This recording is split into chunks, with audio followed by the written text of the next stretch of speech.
Alright, hey guys. So, how's everybody doing? I don't know if you guys caught my video that I did outside earlier. We're getting more work done on the garden.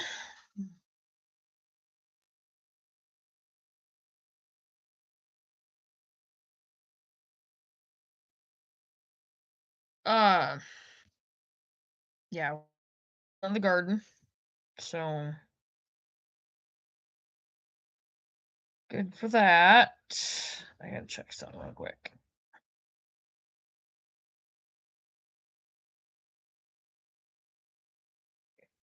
Oh, I didn't put that one out there. Around there. There's 48 members to that group. Guys, feel free to get on Facebook and check out, pull up. Uh, hmm,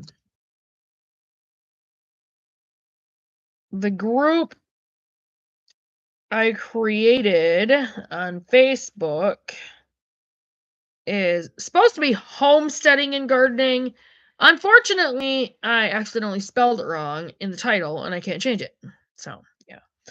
It is as follows, and you have to spell it this way because if not, it's homesteading and gardening.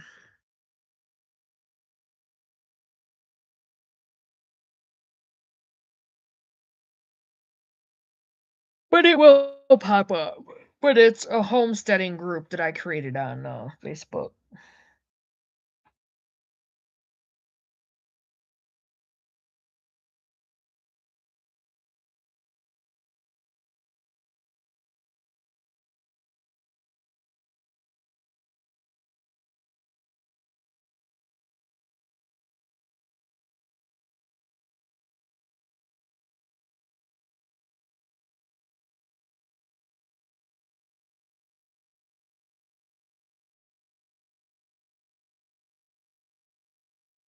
All right. Anyway, so yeah, actually did not share the video from the garden.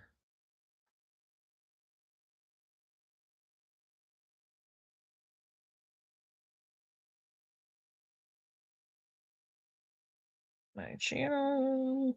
It's gonna show me live.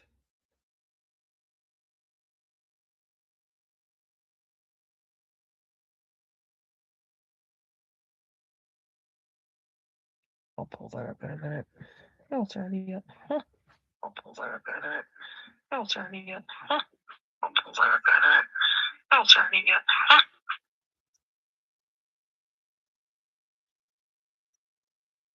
That's weird. That's weird. That's weird.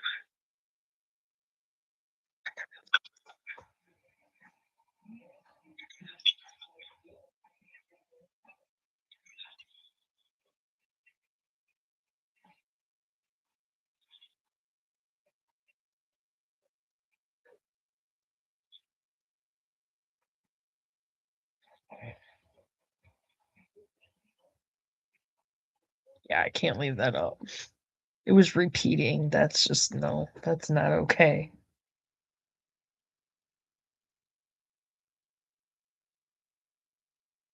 All right, I don't need that on there anyway. Whew, okay, so um, a lot has been going on since we last did a live like this. I did cover some the last time I did a live, which was the music one, but I didn't cover a lot. First one I'm gonna pull up is from Full Spectrum Survival.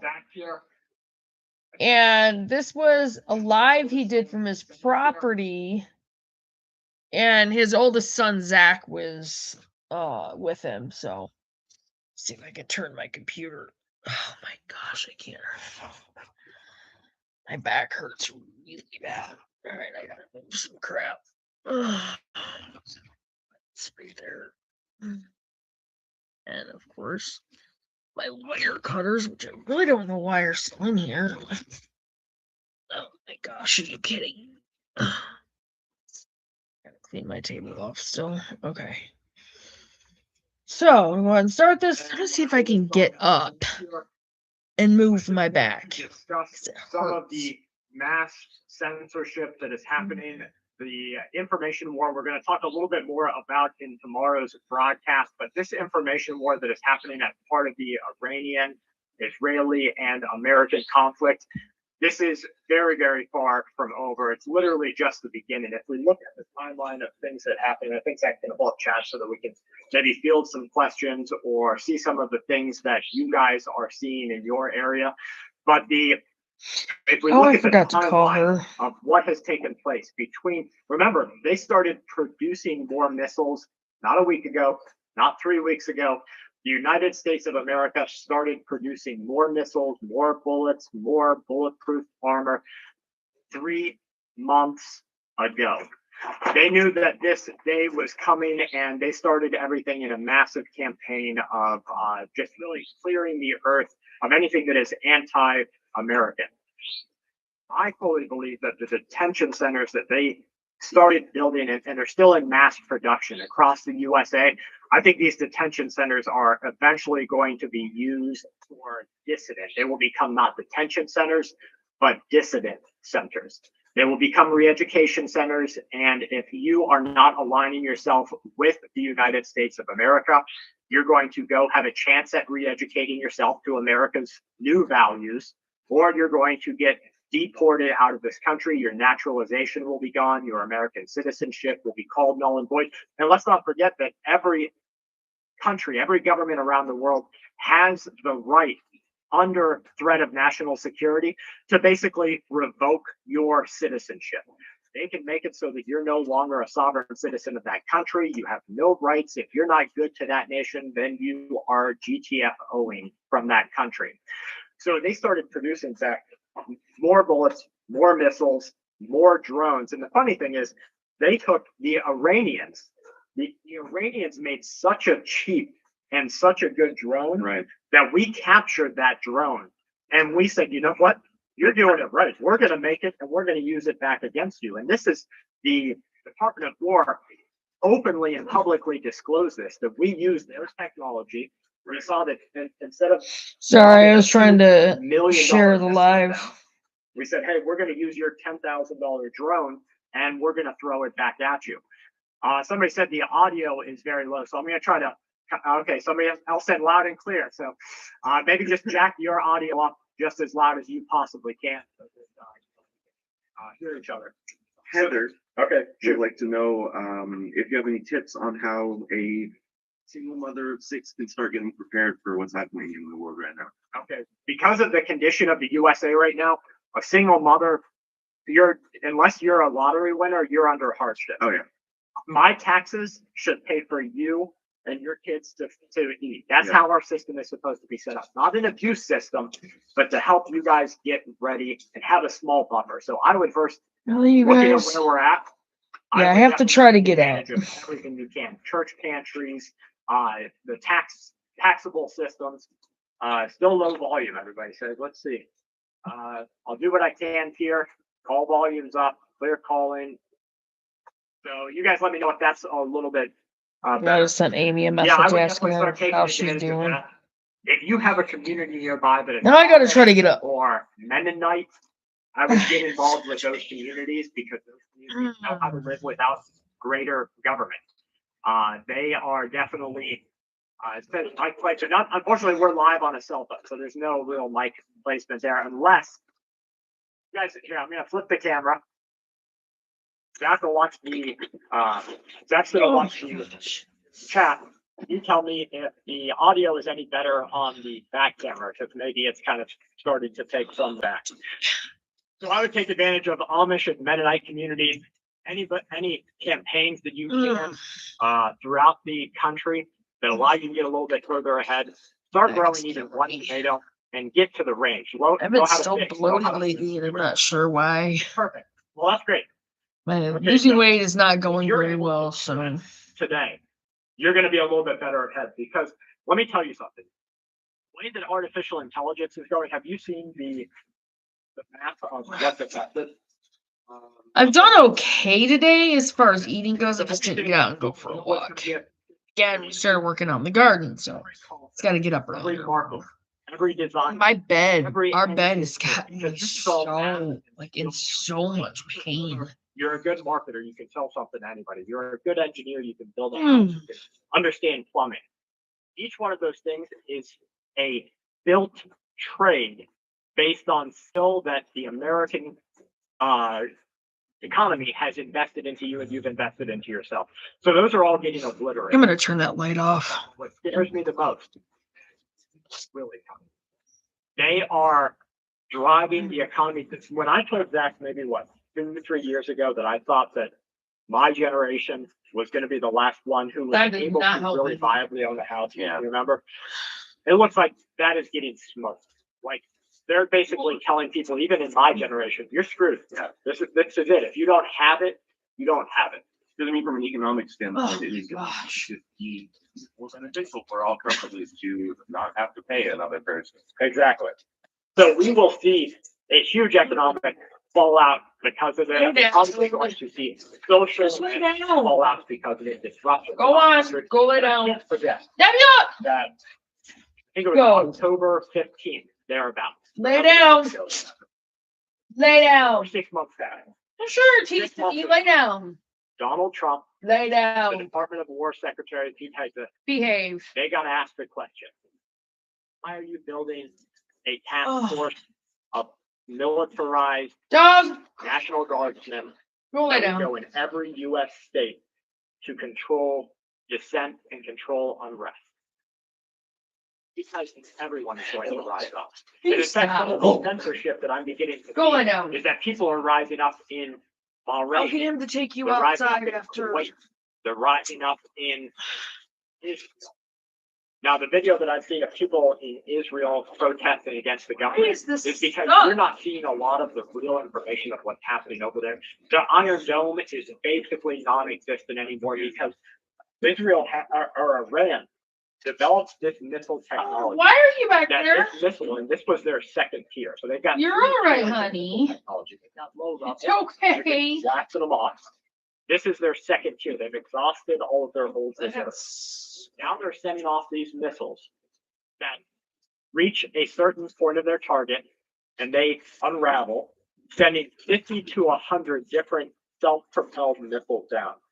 Let me tell you, if you have a missile defense system like the Iron Dome that sends up a $2 million missile to take out one, and you don't catch it before that missile unloads 50 to 100. I'm actually bullets, thinking about doing you're all it getting hurt. painting. And that's the failure. Keep that they're myself trying on to my cover feet up and censor because right now sitting down because is not helping entire me very cities well. across Israel. I just don't know what one I want to hammered. do. And so people in those city gates, they're getting freaked out. Yeah. Like, they don't know what to do. And the video footage that we do get access to blows my mind because people will take the phone. I blocked your And they're- crate, they're didn't I? showing I'm sorry, video Debbie Love. of the missile coming down. Sorry, I'll still have Yeah, them take you out. Don't worry. What do you think I would do in that case? I mean, I'm myself, I'd be gone before that point. Yeah. Get out. Don't watch the missile fall because the chances are. See, these are awesome. Yeah. That's an 11 by Getting 14. prepared You got a 5 by 7 and a Conflict is probably one of the Damn, biggest things that you super guys. light and an 8 by 10 in the back of it. Like Heather asked earlier. Same for that What I do one. right And now. the black None of us. ones. We're not as ready as See? we can be. No.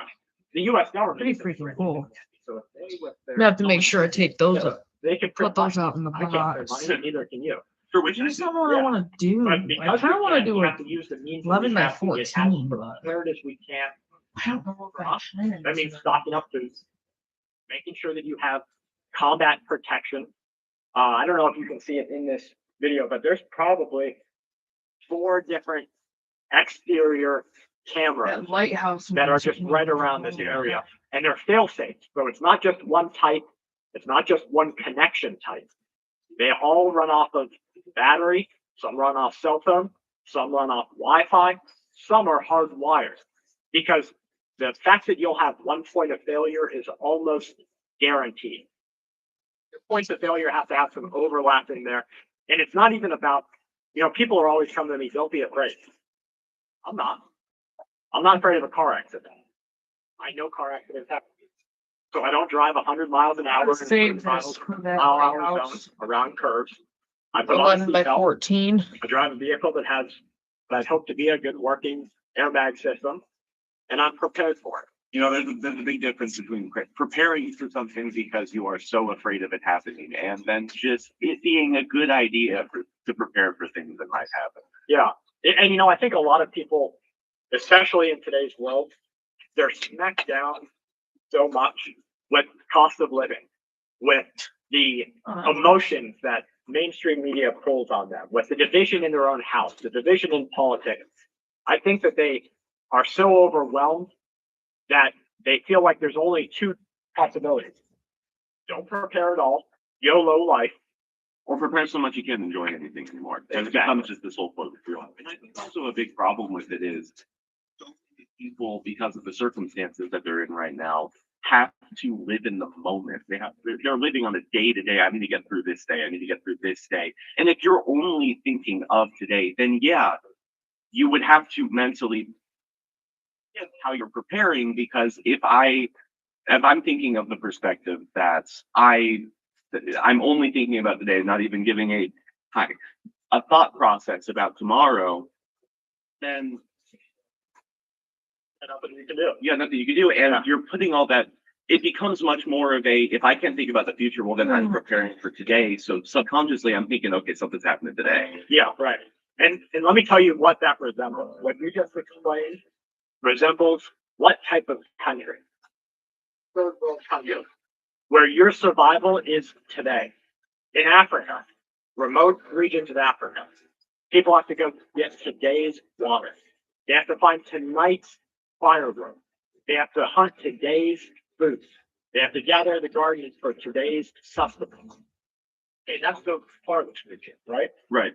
But then you've got third world countries like Cuba, like Venezuela. And what I mean by third world is not even derogatory. It's just you don't have the amenities of a first world country. In all of these nations, it's still about daily survival. Can I keep my lights on today?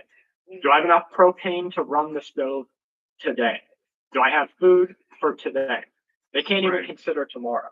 And in America, it has become just like that. Just different. It's like a different flavor on it. It's become, do I have enough money to pay rent tomorrow? Do I have enough money to buy food for tomorrow? Right. It's the like a fake first world country over top of third world country activity. I think that explains it very well. We're living in a fake first world country where we're meant to believe that you're living the best life. But let me tell you, we're not living as good of a life as the 1950s, 1940s. And this is all part of this long-term plan to take away from you and build the top tier. Because let's not forget, we've got baby eaters out there, right?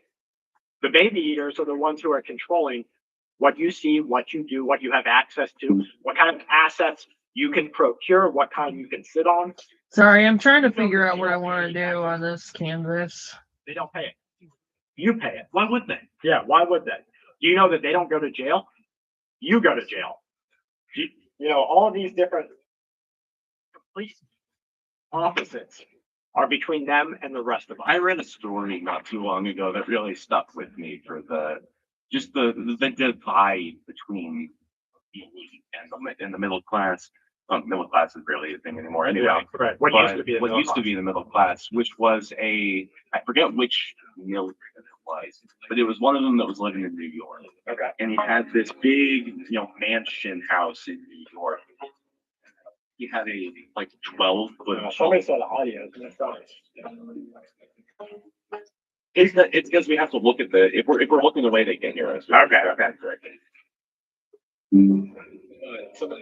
They had a 12-foot tall fence. Completely disregarded the city's code. You couldn't have a fence that was over like a certain height. Okay. He had a 12-foot fence that he kept fined every week for. He just kept paying the fine every week. He could have it, because he was just paying the fine I every think that week. was Elon Musk. It Actually. wasn't? Yeah, It may have been. I think that was Elon Musk, or Jeff Zuckerberg. It was one of those Yeah. two, where they had built this compound, Mhm. and it didn't matter that it wasn't off the city code because they could afford it. Yep. So here's what I wanted to come on and talk to you guys today about. Censorship is real. And I'm going to do my hardest, and Zach's going to do his hardest to fight through it. You're going to have to. You put a puzzle together. Right. Everyone's put a puzzle together.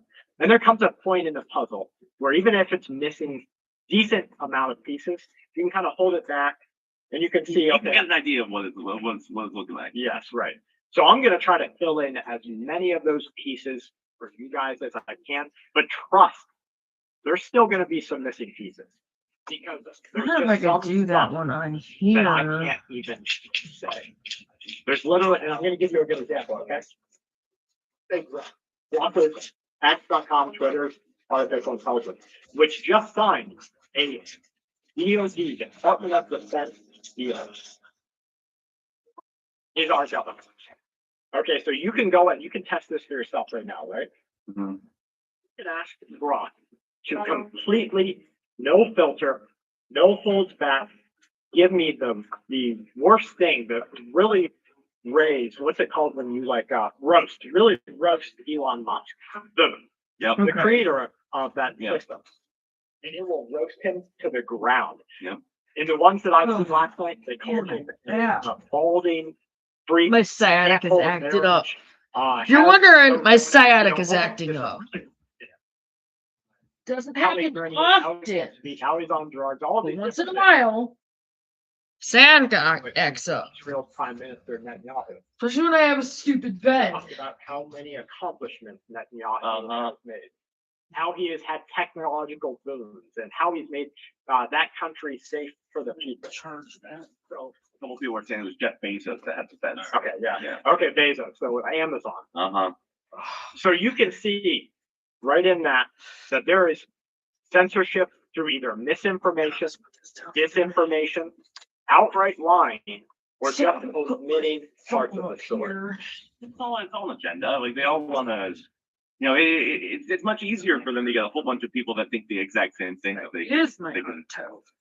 They use in their favor. Yeah, right, exactly. And so Kelly asked me last night about paid protests. And we were talking about it. So they just caught a guy. They caught a girl What? who gets paid. She got like a $20 million tranche from some Chinese linked organization, non-governmental organization, to be a head of a paid protester group. Right. And then they go out and they take I'm actually trying to do $300. You one or get two enough people small $300. ones. That's a lot of money. You're at $30,000 real quick. And she was like, first, why is this allowed? In fact, that's this too. Shouldn't this be illegal? Yeah. Second, how can not more people see it? And I said, well, peel it back for a second, because power and money are really where that's all that matters to these people. And so think of it like an investment, right? If you give me $100 because you know I can give you $300 back because I have access to a certain outlet, then thank you so much. Who is that? It's Pete. He says, different countries, so he gives a shrug emoji. Just wondering how you and your community's thoughts are on money, as in holding cash in your hand, not just online. It worries me about the lack of certainty about the internet. Okay, yeah, I want to remind me to get to money because I do want to talk about that. So if you give me $100 because I have a contact that I can sell something to, and I give you $300 back, you can do it. Yeah. You'd be like, that's easy. Let me give you the $100 to get that product. Well, this is what political organizations do. They take $20 million, $500 million, whatever it might be, and they get enough people out into the street and this fake movement that never would have started on its own now begins to show public opinion, fake public opinion, to the congressmen and the Senate and everybody else to pass laws that give money to the organization that paid for the protest. In people's lives, putting people where they don't want to be. Exactly. So on money, I would personally, I'm not going to give you any financial advice. Personally, if I just have bullets at the store that I know I can go get, I can't hunt with them. It's been that kind of day. I just can't do it. If I have a fishing rod at Walmart. It's not mine. I can't go. You're not fish doing with it. anything with that. Yeah, I can't put fish on the table. I can't. At I can't least- fish things right. I have money in the bank. I didn't have like water or anything. You literally It's not Give gonna the work. bank your money on a promise that they're going to give it back. And that's all it is. And there is some regulation. Don't get me wrong. The bank just can't and go buy drugs and hookers. But it's not your money. You are not Until it's holding. in your hand. So what about the dangers that come with that? Well, if everyone's holding money inside of their house, Someplace. sure, Yeah. with having your money off site. A secure environment that has some sort of money back guarantee, but again, it's not forced. And one of the first attacks that we saw was on our financial system as part of this Iranian campaign. They just took down something unthinkable. Federal Yeah, Reserve, gotta paint it. which has a hand in the operation of an ACH, which is or something clearinghouse. How money gets transferred from bank to bank. As an employee, you might get your money ACH'd to you through your employer to your credit account or your banking account. Right. That's how money transfers, and they hid it. And all transfers were knocked offline. Luckily, they went to backup systems, but their plan. I think with the trees on this one, I'm gonna What do happens when they blue. hit the backup system next time? Since it's a black canvas, Or I'll be solid right back. items that will help you is more important. Right. You know, I'd much rather have a What? Or, retail, What's out there? get something done, you really need to have those assets on hand. So my answer, I guess, would be, if I was taking this personally, turn as much money as I'm comfortable with into a physical asset Right that back, you will guys. not erode in its value. I'll probably Most flip of to the time, next one when I buy a come new back. car, we just had a friend. Get back in here. Get something for us. immediately erodes in value as soon as you drive it off the lot. Yeah, you might as well skip by to 25% of the money that you just gave to that vehicle. Yep. Gone. So while that is a good asset, and it gets you somewhere and you can evacuate with it, the value is gone. You know what doesn't go away like that? Bullets, tools, like you said, a piece of land, and even though it might fluctuate, into a state where the property taxes are almost grocery gotten. You can hunt on it. You can do all these different things. Build a house, live cheap, and live almost as free as you can in this country. Also, is though even though it's going to be a consumable duration food storage, Right. canned food, Yeah, dry absolutely. Yeah, absolutely. So that's what I would do personally with any money that it doesn't make living right today, day-to-day life hard. Zach has been talking a lot about entertainment recently.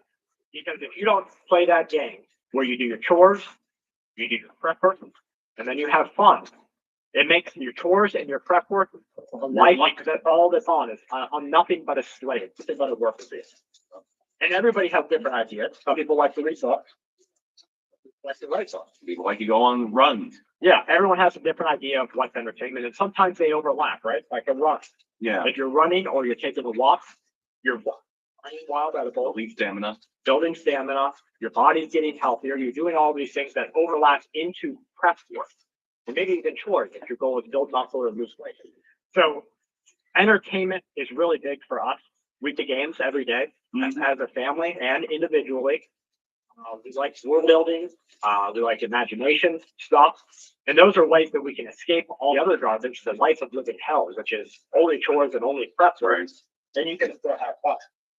So let me know down in the comments what you guys do for fun. And do you do fun events that overlap? Do you like to fish? I like to fish. So fishing is an overlap, right? You're putting food on the table, learning good fishing holes, and you're enjoying and entertaining yourself. Even enjoying things like world building is an overlap in some capacity because building mental energy helps you be better at preparing things. So if you problems differently. Yeah, and you can, and sometimes you work through problems that way. Mm-hmm. Like if I can imagine this happening, well, that means that somewhere this can happen because that's kind of Murphy's law, right? If it can't happen, it will happen. So if that's reasonable that that kind of thing could happen, how can that help me in my preparedness? Or how can it help me, get ready for some sort of eventuality? Rami Elzine, I'm sure I'm messing that pronunciation up, says, are there any tools that you use on the tasks that you need to be doing?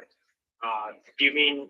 I'm assuming that means more like, what's keeping you on track of like what are you using to guide you on what tasks you need to do next? What are you pushing for? Well, if you look at my whiteboard in the house, the whiteboard is huge for me. Right. If you look at my whiteboard, I have printed out physical copies of my goals for the rest of the year.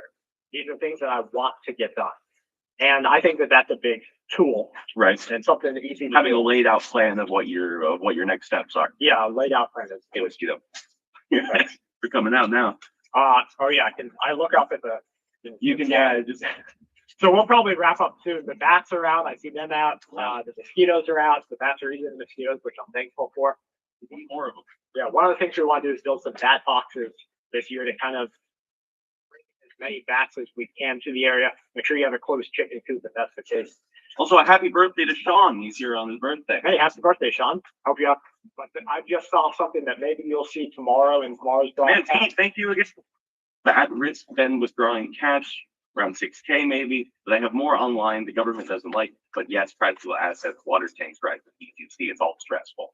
It is, but you're also building it. You're investing into yourself. So if you're finding what would be just money into an investment for yourself and for your future, like I'm looking at, we had a really great deal. So look at Facebook Marketplace. Look,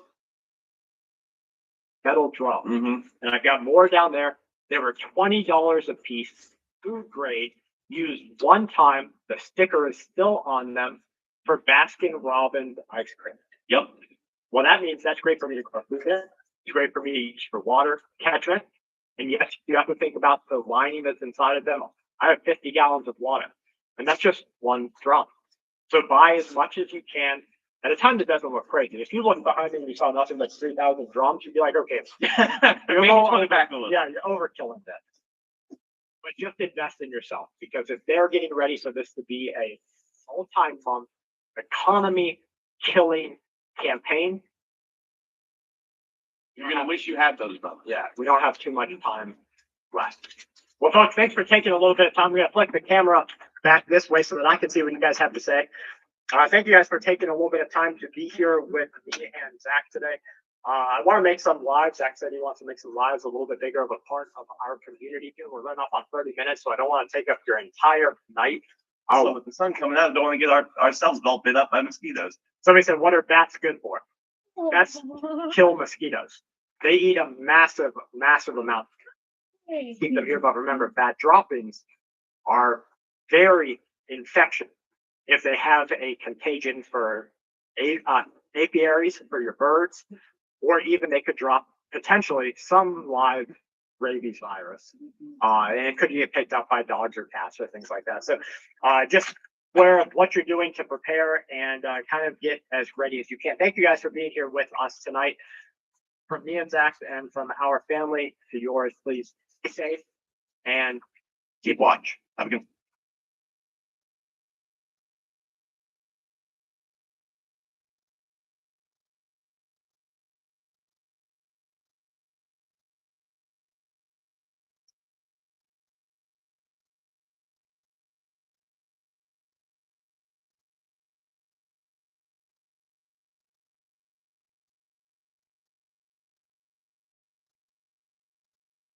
All right, sorry guys. Sit-ins, 7 levels. Sorry. I compiled some of the most disturbing things. And I forgot my water out ever here. documented. No, we're not gonna watch this. Sorry guys.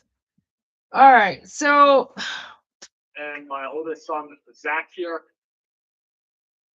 they were talking about like a lot of the censorship and stuff that's going on. There's only a couple things I'm going to pull out of this one. Everyone, the cracks in the system are already beginning to break open. This is the black swan event that I have been warning you about. I need you and your family to 2 really days listen ago, I in do and believe. see what you are missing in the Yeah, wider water. spectrum of things. I'm going to go ahead and step by step what we have seen and what we're looking out for in the next couple of weeks, because it doesn't seem like anybody out there is really paying attention to the wider game plan here, what the United States of America is really hoping to achieve, what Israel's game plan is, and how this is going to be looked at through history as step number 1 to World War III. We've seen the attacks in the Strait of Hormuz. Iran has basically closed it down. We have seen no ships making it through. It is, for all intents and purposes, completely closed off. The videos that we are seeing of the tankers and the supply ships and the fresh food and the frozen goods, they're completely closed off from going not just to Iran, but to multiple Middle Eastern countries. You have to remember that 15 to 28% of the world's oil flow comes through this one singular point in the strait. The drones are hitting these areas. The missiles are capable of hitting these areas. We have already actually seen multiple tankers being attacked. What does that mean for you? Your gas price is going up. And in fact, I have some video that I'm hoping to get to on this broadcast, if not maybe the second broadcast. California already has $8 gas again. We just saw diesel in the state of Alabama go up to almost $4.50. We're going to see gas explode. Now, Brent crude oil up in the 90s. Qatar is shutting down their liquid natural gas. China has stopped any exportation of diesel or gasoline. Europe has almost no gas supply. You're talking a days to 9 days worth of gas supply in reserve. Trying to lose my way. So the airline tickets are going to go up. The military is going to. With the depression I've dealt with, all existing jet fuel capacity. Guys over the Middle East, like I keep hitting an I don't care wall. Falling not just in and just Iran, things I should falling not getting throughout all of Israel. You're not seeing a lot of the footage because there is a huge censoring or censorship campaign that is going on. So you're only seeing the attacks that the Western world wants you to see. The video that I see is shocking. People rushing through their streets in complete panic and chaos. Streets are emptied out. I'm gonna start going. Bomb shelters are filled. People are basically living their lives deep underground because this war is just beginning. We've already seen over 10,000 flights cancel. Some say the number is closer to 15 to 25,000. Passengers from America are stranded all over the world. Iran just began firing off their next level missiles. These cluster missiles go out with one single attack, and then they break open mid-air and send a volley of other smaller bombs and missiles that are propelled to reach their target. This is part of the Iranian saturation campaign. You see them do this because there's no way that the Iron Dome or anti-missile defense capabilities of Israel or Beirut or Qatar or Abu Dhabi or any of other countries that are allies to America and Israel can shoot down. You can take out one. You can't take out 50. So we see this happening. Israeli airstrikes are pounding the suburbs inside of Lebanon. They're taking out 5,000-year-old buildings, historic buildings all across the world. The United Kingdom just said that they now have to get involved. After the UK said, listen, Iran, we're not doing anything to you. Now they say they have to get involved because they reached a point where America said, if you don't start towing your line, you're one of the enemies. And so with that warning from the higher ups inside of our government, the UK must act. Germany is warning that they are starting to see a massive migration campaign. And then we have the economy. The economy is suffering right now. We have seen trillions of dollars wiped off the global economic markets just since last Monday. Qatar's energy minister said that this war will bring down economies all over the world. Iran is saying that maybe America should start escorting commercial ships like they did back in World War II. Yeah, this one's but America won't do this because that gives Iran American naval asset targets to strike. Investments are pulling out of America. This is shaping up to be a big world war. The U.S. has burned through, according to recent reports, not 1 or 2 years, 5 years of Tomahawk missile days. Iran is using what, $30,000 drones? We're shooting them out of the air with $2 million missiles. The U.S. has bombed targets that Iran set up. And, my wife asked me about the Iranian targets yesterday. We were watching some video that can't be shown on YouTube because it doesn't play by YouTube's rules of not showing any casualties. We were watching these videos, and she said, well, how doesn't Israel and America know about this? And I told her the truth. Because Iran has spent the last 50 years preparing for this final religious war. This is said to be, by the Iranian religious leadership, the war that will end it all. There's some information that the United States of America knows this, maybe Israel knows this, and so they're playing right into this being an Armageddon style, the end of the world as you knew it, conflict. We now have tens of thousands of American troops that are in this fight. This is the largest buildup that you have seen in an entire generation. We have threats in Congress that there will need to be a draft if this goes on for a certain point of time. And the fact that the US government just instituted artificial intelligence in all of our military diagnostics, their analytics already show them at which point they will need to draft American citizens. Folks, this isn't day 200. This is day 8, day 9, day 10 that we're talking about. And so what we are seeing is just the beginning. I want to get to some of the information that we have here for you so that you and your family can really see what is happening. This is a reported missile attack that I'm going to show you right here on the U.S. aircraft carrier Abraham Lincoln. This was an Iranian attack with an anti-ship missile. And I just...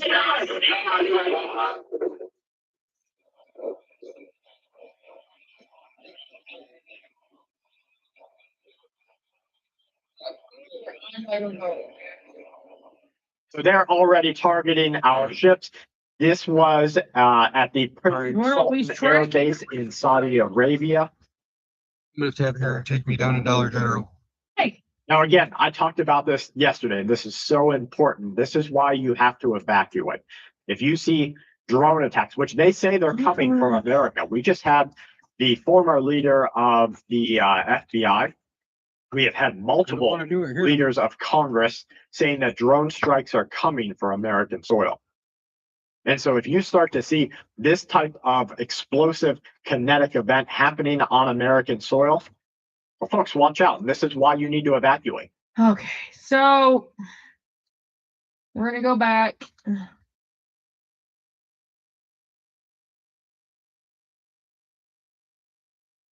Okay, in this morning's broadcast, I had people say, listen, Qatar never said the economies of the world were going to go down. We were never going to see economies pulling back out of the United States, out of their investment contracts with the USA. Here you go. You wanted to see it? I've got it for you right here. Qatar says that the Iran war could bring down economies all over the world. Oil prices could see $150 per day.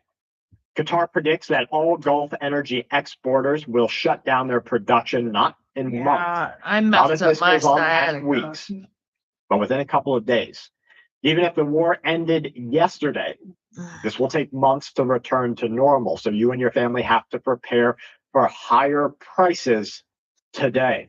Now, this means that retailers and manufacturers are already keen in these higher fuel prices. Like, I can sit, but I can't spend a lot of liability. That's the only way that their stock market continues to increase. So they pass the price on to you. Qatar predicts that natural gas will increase 400%. Global GDP will be hit if the war continues just for a few weeks. And I'm going to remind you, just said we're looking at a 6-week minimum. 4 to 6 weeks after they said 4 days. Now it's going to be months and months. Okay, now people are starting to see how we're getting hit with soft target attacks inside of America. Yeah. Listen in. I don't think you guys understand. This was an explosion in Miami yesterday. Just so happened, a warehouse blew up This was an explosion that happened in New Jersey yesterday. Again, another warehouse just magically blew up. And then I'm getting word that this hospital had to be shut down, which is the largest U.S. military hospital outside That's Germany. of the United States, serving American military personnel. And what I'm being told is there are tons of American soldiers being brought in, bodies on bodies on bodies. Now, you are meant to believe through American propaganda and propaganda all over the world that these casualties are not happening. They tell you that they are you, and if you don't think the information war is real and the psychological war is real, folks, that is rule number one. Because how else, as a government, do you convince people to fight for something that isn't their home? It's rule number one: change their psychology. And so they are not going to tell you how bad the casualties are for days, weeks, months even. I see And you what might they're- want to say, well, there's no way that's possible. There's checks and balances. Oh, you mean like the baby eating politicians? There's checks and balances. Oh, you mean like the lawsuits out there and the cover up hush money that has been sent to have people sign non-disclosure agreements so that they can not tell everyone about the rituals that have been taking place at high governments. There's checks and balances. Oh, you mean like non-governmental organizations aren't supposed to get single contracts that are non-compete contracts affiliated with current politicians to funnel money through government pockets, your tax money? There's checks and balances. Those checks and balances do not exist for government, military, or power. They only exist to keep you, the sucker, in line. Yeah. And so these checks and balances are number one, telling you that this information campaign is happening. So much so that they had to, if you think that these things are just coincidental or that our American media is telling the truth, man, you better wake up. And if you Yep, so people are starting to wake up. In fact, this is an Iran strike on a US-linked oil tanker.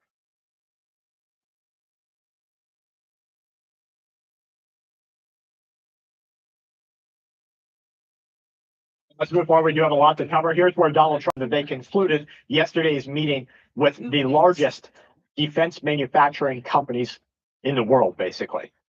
They have agreed to not double, not triple, but quadruple their production of next level missiles, armory, and weaponry to the highest level of quantity available. He said that expansion began 3 months prior to this meeting, so that tells you that they knew this war was coming. The weapons are already, the production is underway. Trump says that we have an unlimited supply of medium and upper medium grade munitions, which we are using as an example in Iran and recently in Venezuela. We have also increased the orders at these levels. The companies represented were the CEOs of BAE, Boeing, Honeywell, Harris, Martin, Northrop, and Raytheon. It concluded with another meeting scheduled in 2 months. Now think for a second, folks. Think with your brain. If they're telling you it was going to be over in 4 days, and now we're at 4 weeks, and then they're admitting that this might be 6 weeks or longer, and then our Department of War Secretary says that we will sustain this fight for as long as it takes to win America's objectives. And then they're saying that the next meeting, it started three months ago. They started making all of these extra weapons 3 months prior to the first shot fired. And Donald Trump says it right here. You read it for yourself. Donald Trump says it right here. The next meeting will be in 2 months. So why is it that they're prepared? They prepared 3 months before the first shot was fired, and they're preparing to reconvene and meet again to upscale their production 8 weeks from today. Folks, we are not being told the whole story. Here's another bit of not being told the whole story. Poland is reported to be closing their airspace for 3 months between March 10th and June 9th of this year. They believe that Belarus is going to stage a military provocation against Poland. That's gonna go across. the Here's top. Israeli pilots saying exactly, they're backing up exactly what I just told you. Make sure you share this video with friends and family, because I know that your friends are not getting the whole story. And I'm not here sided for one side or the other, only information. And that information is that we are in the thick of it. I'm going to read to you what the Israeli pilots are saying. They're flying over Tehran. He says they're maintaining offensive postures against every enemy, every place, for Israel, for the security of communities. And here you go. And we will continue to fight as long as necessary around the clock. So they're ready for years-long fighting. I won't get ahead of the president on broadcasting any timelines. What I will tell you is what President Trump has already laid out, which is that the achievable objectives of Operation Epic Fury, we expect to last about 4 to 6 weeks, and we are well on our way to achieving those objectives. Annihilating Iran's navy, we know that we've sunk more than 30 Iranian vessels and ships. Their navy has now been deemed combat ineffective. Taking out the ballistic missile threat that Iran posed to the United States and our troops and bases in the region, we have done a tremendous job. The United States military has done a tremendous. So 4 to 6 weeks, the White House press has said. Oil seen at $94. 22-year-old arrested in Missouri with explosive devices. He dropped the devices in a trash can located at 2 Memorial Drive. He was caught on February 24th. Workers discovered the devices when they were clearing out trash. Police reviewed the footage, spotted the suspect. He dropped 20 pipe explosives in 1 trash can. He was not, they say he was either going to come back and spread them across the area, or this was a dead drop. It was meant to be picked up by other operatives. Around the United States of America, the Department of Homeland Security is on the highest alert that we have ever seen. I'm gonna try to do some exercises tonight. 2001. Higher than during the Hate it when I mess with my sciatica. of a religious nature. And I think I know what They it are was watching every single American. yesterday. Every human on this planet is a potential subject, even up as high as the Secret Service. Right now, you are witnessing a change inside of your country. Yep. And remember, we have It's not a detention good one. centers that are being built today. Folks, you are watching Full Spectrum Survival on YouTube, where I dive through information so that you do not have to spend your day scrolling on it. Please consider supporting my family at patreon.com/Full Spectrum Survival so that I can send you out every month 5 waterproof survival cards. Things on there that have life-saving information. I'm gonna We're see over if I 100 can months get on in. that. We're like 100 and All right, so we're gonna go to the next one. Nationwide emergency. oh, This was yesterday in the morning. here on Homeland A decision that has been made by the White House has been raising alarms among national security experts and law enforcement, as they say that the United States of America is entering into a volatile period of domestic instability.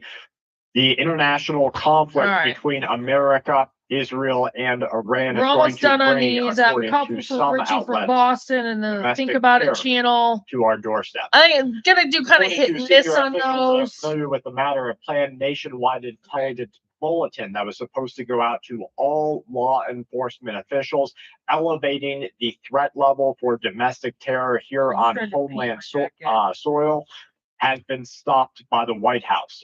The alert was prepared jointly by the FBI, the Department of Homeland Security, and the National Counterterrorism Center. It was supposed to notify state and local law enforcement that what we are engaging in right now around the world will have already activated cells inside of our own country. The document was said to have outlined what officials described as an elevated threat level directed against American citizens, military personnel, government facilities, institutions, and supporters of the conflict, that is, Republicans. Security officials warn that the conflict we are engaging in will ignite unpredictable violence and extremism here on American soil. Homeland Security officials reportedly informed the administration just hours before the planned release of the intelligence report, and then the White House shut it down. Now, when you're asking yourself, why would the Trump administration and the White House have shut this report down? Let me tell you, because this war with Iran is about to get worse. Folks, you're watching Full Spectrum Survival on YouTube. We have a lot to cover today. Let's go ahead and dive right into it. Here we have Marco Rubio speaking in Spanish after Donald Trump and Rubio acknowledged that the country of Cuba may be next on our target list. These are countries that have been there for us, and these are leaders that are not just allies, they are friends, and they're always willing to work and cooperate with the United States. Like you said, Mr. President, these are also countries with extraordinary potential. Some are fulfilling it, some are well on their way to fulfilling it, and this is important. We want to be a partner with you in that. We want the world to see that when you're a friend and an ally of the United States, it is a good thing. It's reciprocated. It comes back the other way as well. And so the fact the president is here today and making this a priority is so critical. If I may, because some of these cameras are covering Spanish. You're all right. Oh, good. We don't need an interpreter for this one. Quiero darle las gracias.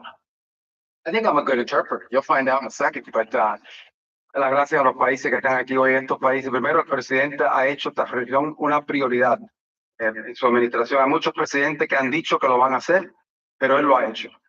There's Marco Rubio, folks, and a little bit of flipping the script as the United States of America begins to engage multiple countries at one time. Around these parts, we call that a world war. All right, we've got some images coming out of Tehran's oil depot that was completely obliterated, in Donald Trump's words, by a massive blaze after an Israeli airstrike on the facility. Here we have the CRAM system operating over Baghdad. Imagine being in your apartment complex and you look up and see this.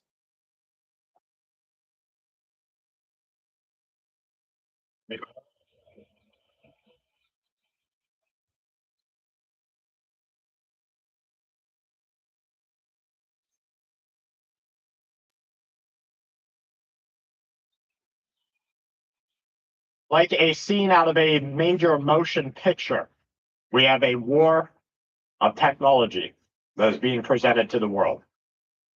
Narco traffickers, drug cartels engage in campaigns of terror, violence, and corruption to enrich themselves and expand their insidious influence. They are poisoning and killing all of our nation's citizens. All right. Let that dry. These sophisticated networks flood our streets with fentanyl, cocaine, and other drugs that kill at a higher rate than any conventional war. This is the single gravest threat to security in our region and across our You hemisphere. guys can kind of see that. Now, I just saw a Make sure report you that guys is can really see it. blowing my mind. The report says that artificial intelligence informed the White House and informed our government and military that the support of the people will stand behind an But international also- war against fentanyl and other lethal drug combinations. That means that they're going to take South American countries, maybe even take Greenland if they can say that there's some channel of drug operation through that route. They will be able to take these nations and have the back support of the American people I for it. really messed with my Because how could you let American citizens die to drugs that could be stopped? So here we have members of military at the Department of War discussing just that, how the drugs that are flowing into our country are deleting the lives of American citizens. This is the Iron Dome and other anti-missile defense Get out. capabilities Get down. blasting off over Israel. Just watch for Pardon me, yourself to guys, see wanna if you stretch think my this back. war is going to be over anytime soon.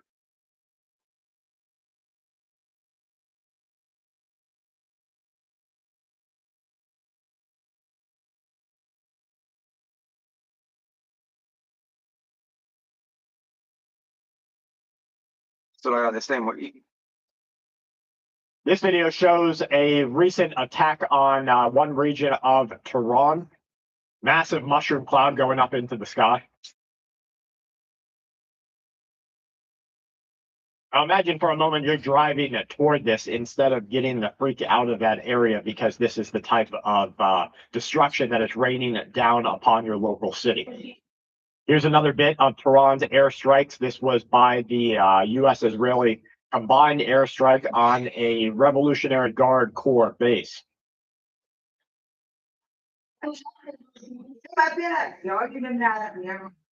Now, a lot of this footage you're not going to see on mainstream media because they do not want the sheer magnitude, the volume of this war to be shown on any social media platform. Oh, I should stretch it out a little bit more. No real audio here. This was Donald Trump's signing of the Shield of America. The Shield of America was a presidential signing with Latin American countries destroying narco terror and drug cartel outlets in the entire hemisphere, because there's just I had to let my painting war for our Western hemisphere.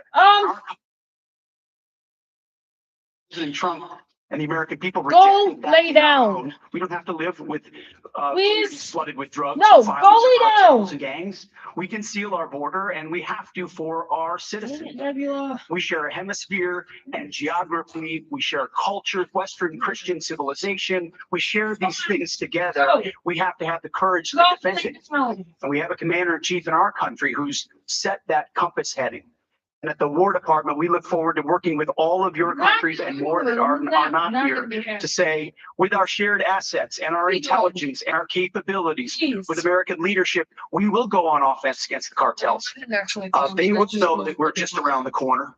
Whether it's drug drugs or on land, we look for America's counter-cartel coalition, the ACCC, President Trump, and the American. So the ACCC, American Counter Cartel Coalition. This was shortly before the President of the United States of America told all of these Latin American countries that if you want I'm gonna get rid of this. to take out the cartel leader, just say the word. So you can see that the civil unrest. Speaking of some crazy, exactly sure why the United States of America. Like I'm not drinking pop. I haven't had pop since. Right around when an image from I got fired Middle from East. beaches. This image is in the great state of North Carolina, inside of the United States of America. I had a lot of people here on this channel say that, Brad, the consideration that the Islamification of the United States of America is nothing more than Republican circle speak. Well, folks, before your very eyes, you're seeing District 22 of the U.S. state of North Carolina. This is Lakeisha Alston. Okay, so we're gonna go to the next one.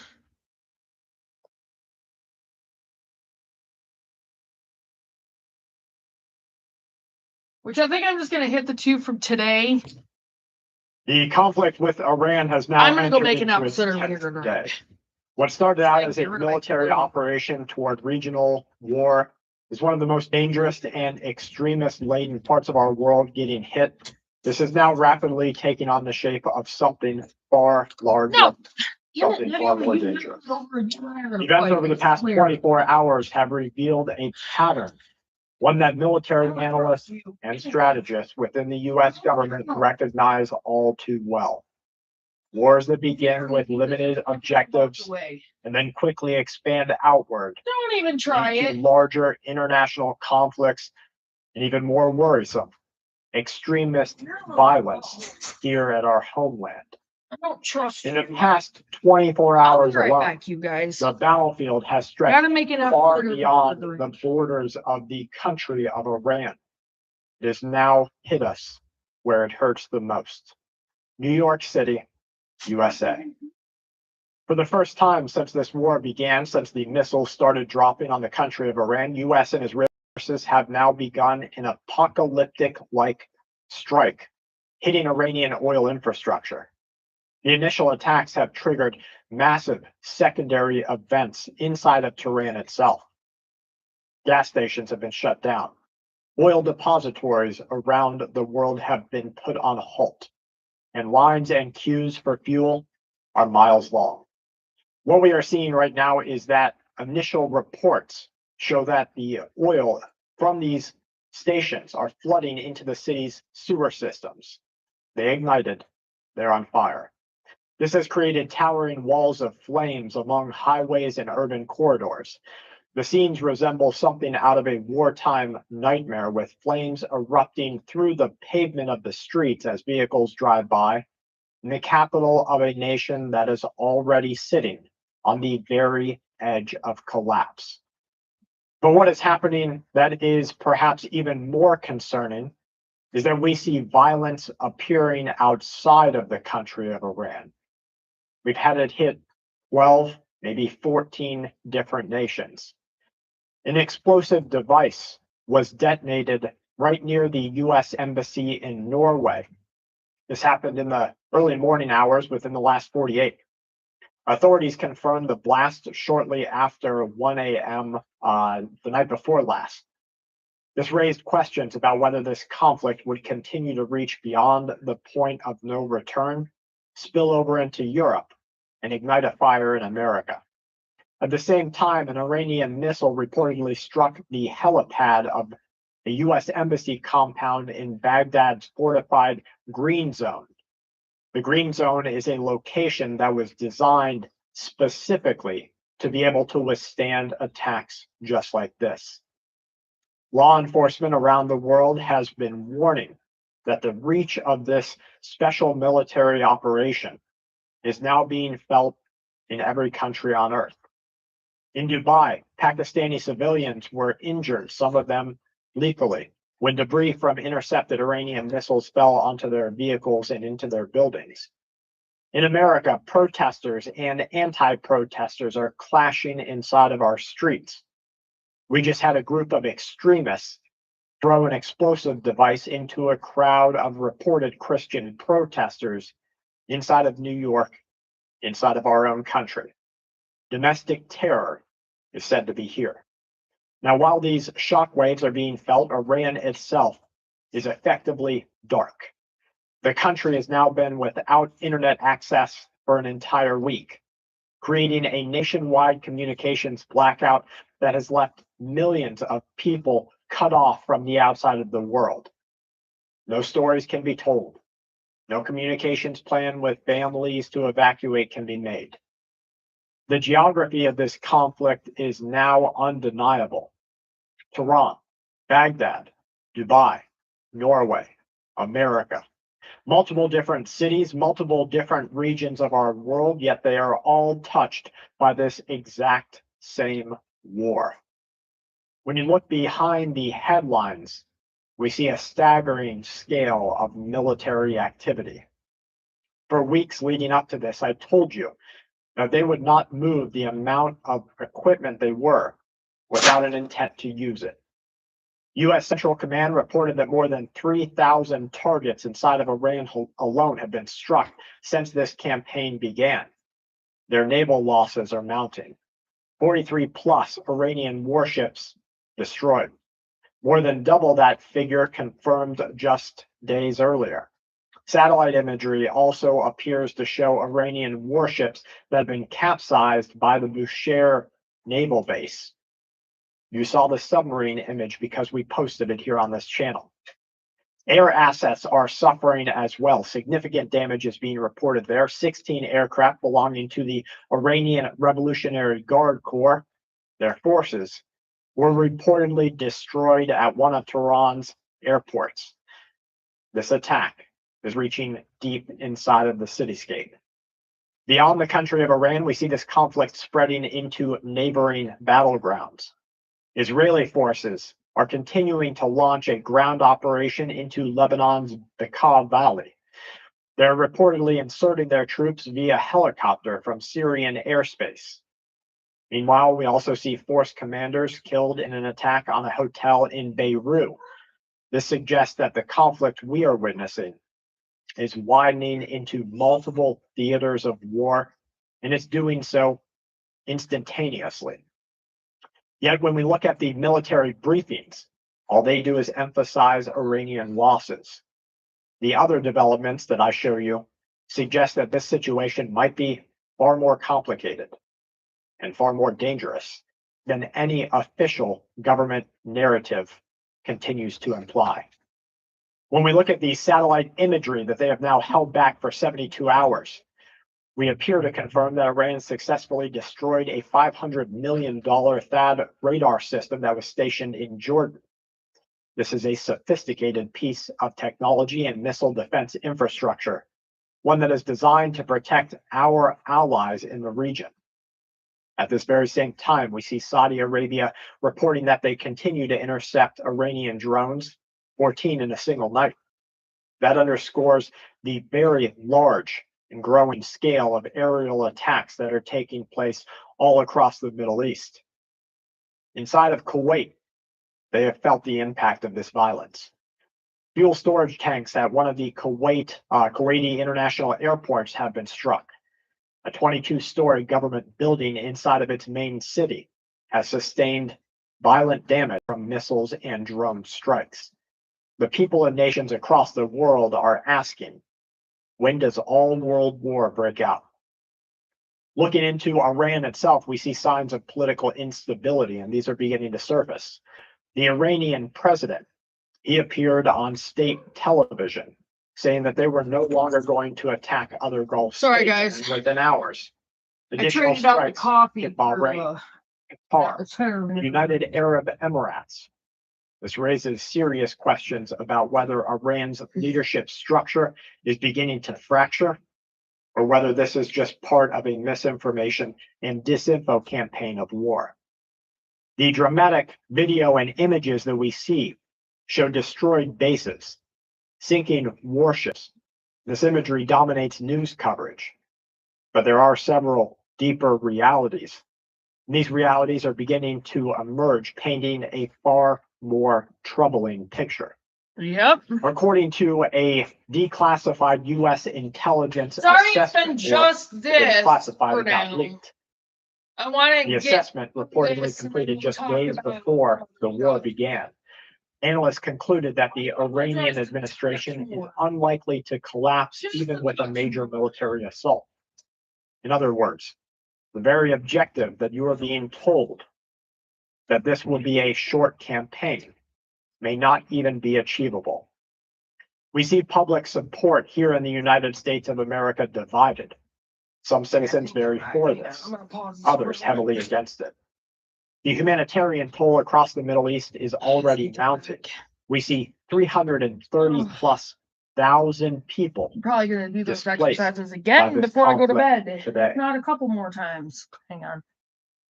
Thought I heard the door.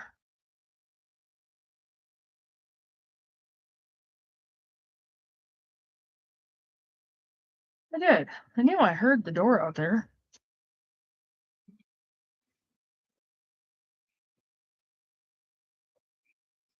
Hi, Aaron. Put something there. I bought the your phone stand in.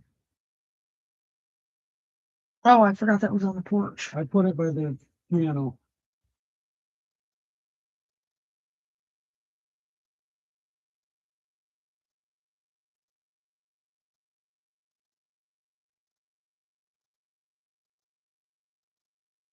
Let's go. Just on the Dollar General. You can get through there. Just be careful. Don't touch the painting. I was just looking at it. Okay, I was just gonna say you can go. I know I there. can. I was just looking at it. Green. Cool. I swear, if you're getting ready to, I will put you in that box myself because you're not doing it on my bed. Our bed.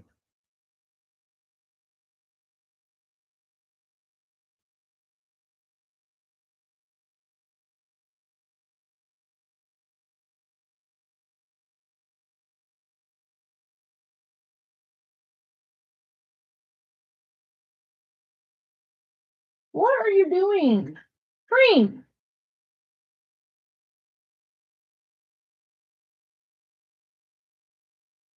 All right. Looking at the diplomatic Aaron front, will we come have in and global say hi. powers who are beginning to You signal want to go back alarms. upstairs? China has put out massive statements against America. The foreign minister has already called for an immediate end to this conflict. They have warned that the flames of this war will begin to spread far beyond the Middle East. And if the fighting continues unchecked, the flames of this war will hit American soil. In the financial markets, will. we see a reaction that is Unfortunately, it will. unmistakably anxious. Nobody knows how far this is going to go. More than $3 trillion in global market value have been wiped out, and that's just since the last 10 days since the conflict started. Oil infrastructure has now become a legitimate target, not just for the Americans, but also I'm the going to go Iranians. over that with the metallic. Fear of massive energy disruptions, increased gas prices. I just got to figure out. At least what 5 ones. Gulf nations have already shut down their portions of their own oil production. And they say that more nations will continue to shut down in response to escalating attacks. Global investors that we watch and ordinary Americans, for us, the implications are profound. Retirement accounts, stock portfolios, energy prices are all going to be affected as this conflict continues to expand beyond its initial scope. And what is perhaps the most alarming event, however, We're already is what remains completely absent from the situation. There are no real negotiations. There are no visible exit strategies. This will be a war, as our Department of War says it, until our objective is reached. Now, you and I both know that these conflicts are capable of lighting or even igniting world conflict. And they rarely begin with a formal declaration of war. Instead, they grow outward every day through escalation, calculated response, and alliances pulling more nations into this world war fight. Yep. Looking back in history, we see that World War I began with what could be described as a regional assassination. World War II, a territorial invasion. Both of these events spiraled into planet-wide catastrophe. Today, embassies are being hit. Oil and energy infrastructure is burning to the ground. Drones are flying overhead and missiles across multiple countries, striking into civilian and government buildings. Global markets reacting with panic, and major powers issuing There's another reason warnings why. to get ready. Just 10 days into this conflict, the world is already witnessing the very early stages of a much larger storm that is brewing on the horizon.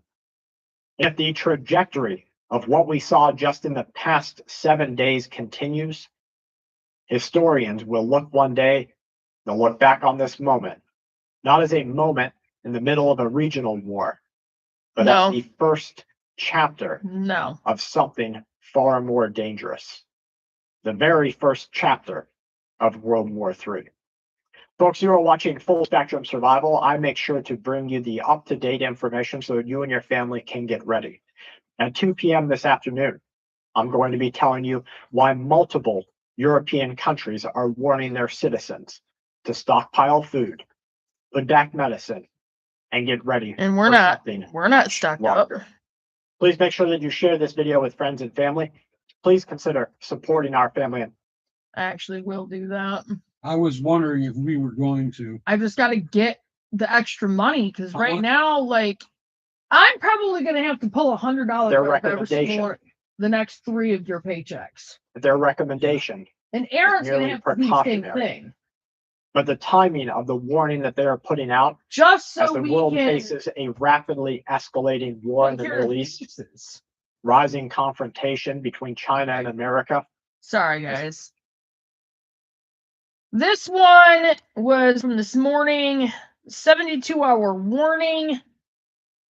This is a Buy food and water, multiple countries hit government alert center. breaking news alert. We have countries around our world telling their citizens to get ready. We're seeing growing fear inside of American and European leadership circles. The European Union is now urging households across multiple countries to prepare for World War. The uncertain availability of food, water, and medicine. It's not going down. They're telling them to stockpile at bare minimum 72 hours of essential supplies, setting up the stage for shortages if this war becomes a long-duration conflict, and if supply shortages dominate both American and European availability. Now is the time for you to get ready. Government officials say that they are not trying to cause panic or instill fear in the population. They warn that their recommendation is merely precautionary. But the timing of the warning that they are putting out, as the world faces a rapidly escalating war in the Middle East, rising confrontation between China and America, this has left everyone asking a troubling question. Why are some governments quietly preparing their citizens for the possibility of not just World War III, but a global shutdown?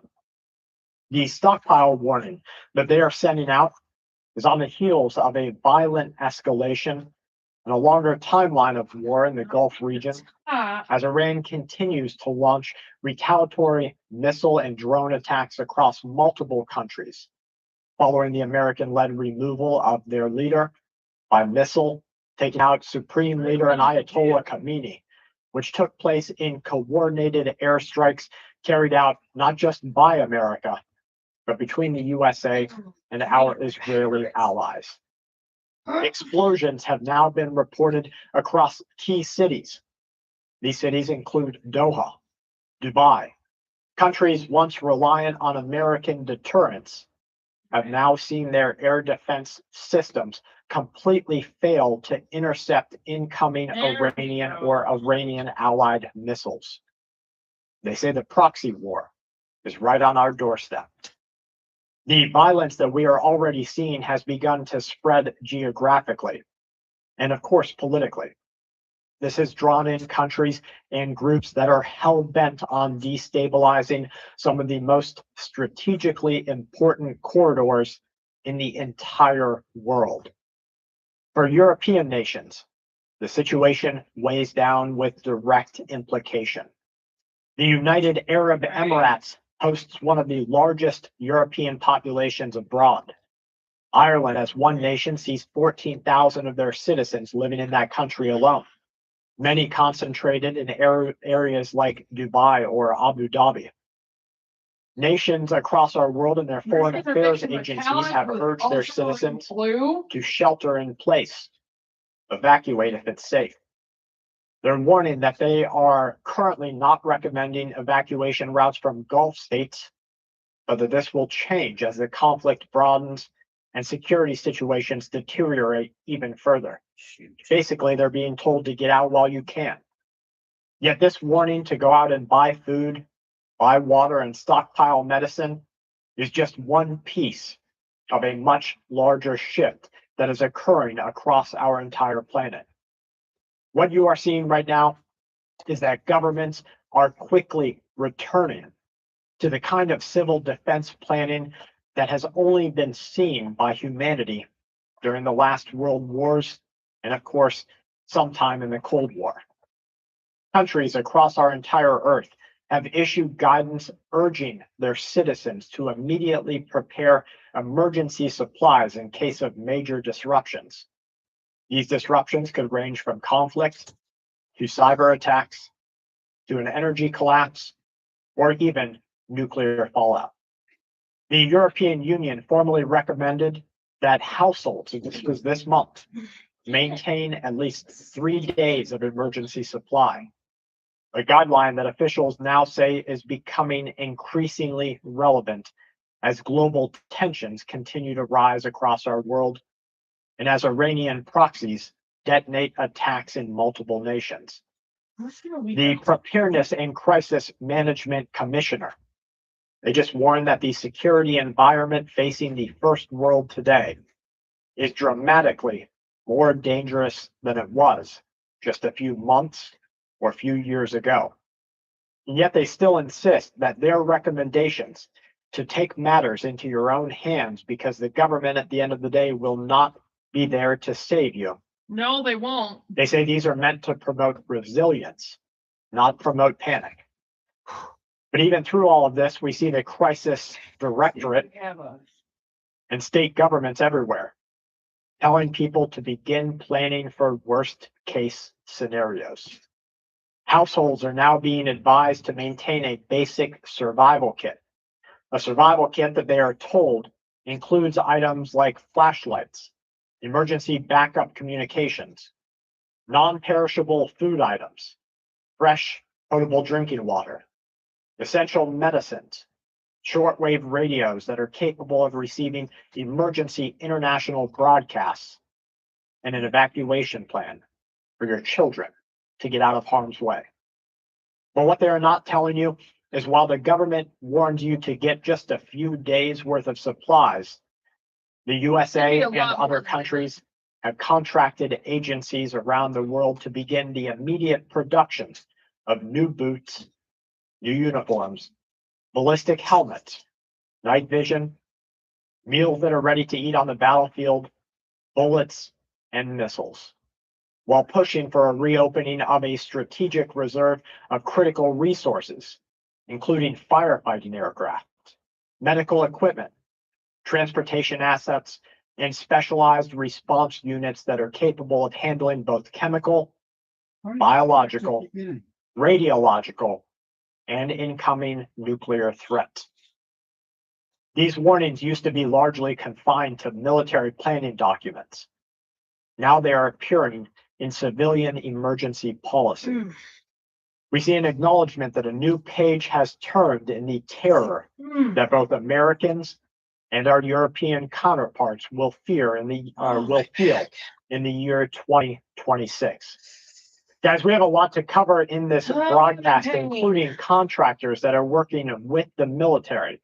These contractors say that the combination of the Middle Eastern conflict, the American and Chinese power rivalry, cyber warfare, and energy instability has pushed the envelope. It has created a volatile environment where small incidents will rapidly spiral into something far larger and much more dangerous. Leaders might be reluctant to say this, but modern wars no longer stay contained just to one single battlefield. Energy networks, digital infrastructure, shipping routes, financial systems, each one of these different facets of modern life are deeply interconnected. Yep. A disruption in just one of these ripples across continents in not days, but hours. For ordinary citizens, this means that the consequences of what we are about to see might not hit American cities in bombs, national drone attacks, or even soldiers firing down busy American city streets. We might see secondary collateral damage through power outages, supply chain breakdowns, banking and greater financial disruption, or the sudden shortage of essential food, water, and medicine. We've already seen the FBI say that China is involved in taking down our financial systems. Very few government officials with America have even uttered the phrase World War yet. But the language of preparedness that is now circulating throughout American and the East, it echoes exactly that. One of the things we're getting Preparatory ready. steps and continuity of government anxieties Our guard that we as citizens have only Trying to seen get our a few animals and times stock in up our world's past. Civil defense planning, emergency stockpiling, strategic reserve buildup. These are not policies that are discussed during times of peace or considerations of stability. These are emergency backup measures that countries take into account when the governments see that the world is entering into a far more dangerous chapter. Each one of these systems are being stepped up right now. And you, the people, are being told to get ready. This is a warning about what is coming, folks. So I hope that you and your family will take into account what the government is doing, not what they are saying. If they're getting ready for 3 months to 6 months, you had better start at 1 month and then 2 and then 4 and keep on going. Stock You it better to the prepare roof. just to have to. From my family to yours, please stay safe and keep watch. If you would like to support my family, we don't put out to editors. Don't hire script writers. Your support of my family is just that. Me, my wife, and our oldest son working every day to make sure that you are informed. The best way to support us is through patreon.com/full spectrum survival or becoming a YouTube member at the level that we can send you out monthly survival cards, That would be a monthly cool. newsletter, That's what and I want much, to do. much more soon. From my family to yours, please stay safe, go gray, and remain ever vigilant. Yeah, this is a police department. This stops here. Who's in charge? Anyone here that is against their will? Hear you. Junior? Hello, guys. All right. The early hours of November 15th, 2020. Oh, shush. Oh. Gives it that sheen I wanted to. Their recommendation. I hurt so bad, guys.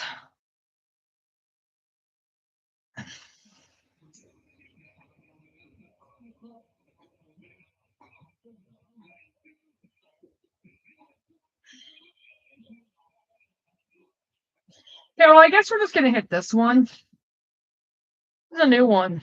Hey, what's up, YouTube? It's Richie from Boston. It's the 9th, it's March, it's 2026, and all those things are completely debatable, but it is what it is, so let's do what we can with what we've got currently. Oh, I hurt so bad.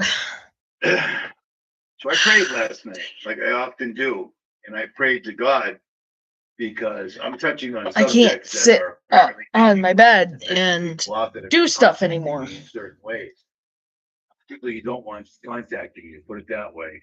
And I prayed to God, and the moment I woke up this morning, I'm in my tent. Say a prayer. Thank you for allowing me to wake up. Please guide me in word and deed. Please don't let me. Gotta continue with those exercises. I'm gonna have to go for a walk tomorrow for sure. First thing I found on YouTube was very strange because all it did was remind me of something, a video that Keith from Minifish did a year ago. And it totally makes sense completely now. Trump wasn't coerced into putting Israel first. I mean, it's got to be clear at this point right now. Donald Trump doesn't give one single shit about the United States of America at all. He's just using it for what he can to further the Greater Israel Project and apparently bring around their Mashiach. You know what I'm saying? Well, I found out some crazy things today that didn't make sense to me before, but it all clicked. You ask God to answer a prayer and you listen hard enough, he answers you, even a wretched soul like me. So let's get into this. The federal government has intercepted encrypted communications believed to have originated in Iran and sent a warning to law enforcement agencies across the country. Those communications could serve as triggers for sleeper assets outside the Middle East, but there is no specific threat to any specific location. Everybody knew that this is the likely scenario. We go to war with Iran, we should expect that their proxies are possibly. Let that dry for a little bit. We all need to be on heightened alert. Meantime, President Trump says Iran's new Hope I can leader get is it done before I unacceptable. want The to go to person bed. chosen to succeed Ayatollah I Khamenei really is want to be crawling into bed at like 10:30. Trump says he is not ruling out sending in American special operation forces on the ground to seize Iran's nuclear stockpile. Well, isn't that convenient? The federal government has discovered information. The FBI has found out that Iran may be activating sleeper cells in America. Well, that's crazy. That's crazy. But you know what the first thing that pops into my head when I hear that the federal government there might be sleeper cells? I think about this. Cracking down on human smugglers and illegal border crossings is a top priority for the special session. Monday, members of the House State Affairs Committee heard from DPS Director Steve McGraw about a recent red flag. I've seen some reports Right. of some foreigners coming in through our southern border of, was it Iran, 4 individuals a week or so ago. Can you talk a little bit about that?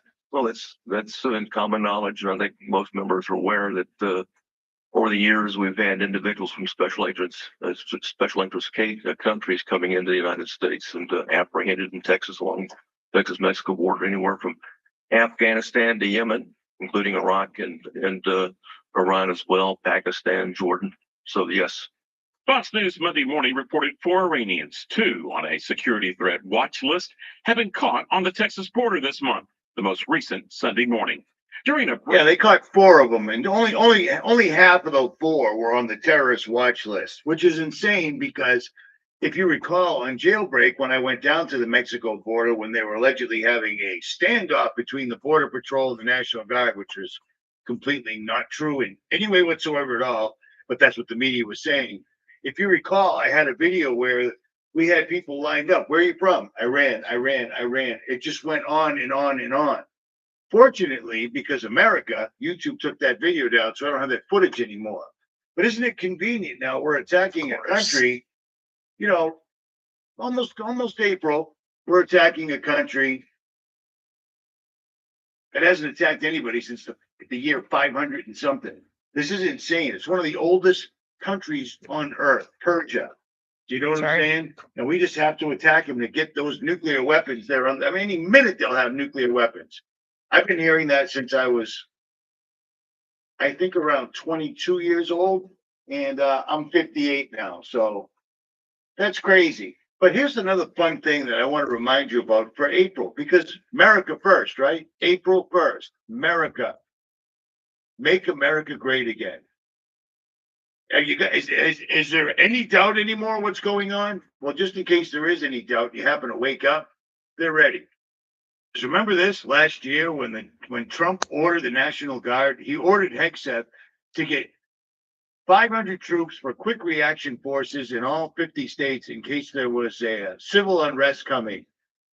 You think civil unrest might have had something to do with the war they started in March? They figured right around April, people will be getting sick of the bullshit. Trump didn't. I was completely mistaken. And I say that because I said Israel forced the drop of the Epstein files in order to force Trump into invading Iran. Well, it was probably to force all the generals, all the other people that are in charge, all the congressmen, all the senators to just shut up and go along with the program. But Trump didn't have to be blackmailed because Trump is one of them. He literally belongs. He belongs to Israel. Do you understand what I'm saying? Complicated, but remember this. You knew damn well I was a snake. No, not that. This. Happened.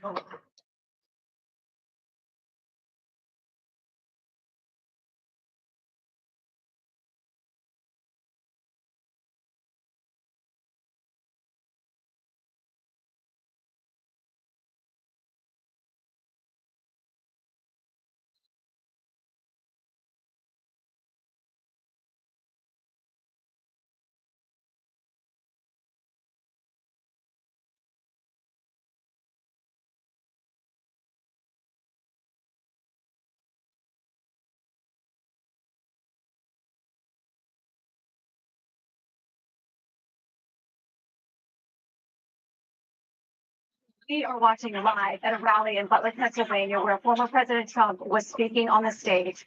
There has been some kind of disturbance that clearly sets law enforcement and Secret Service into motion, immediately jumping around a former president in a protective mode. This is before he got reelected. Or standing by. Here are some voices there saying, "Are we ready to go? Are we ready to go?" You're looking at President Trump.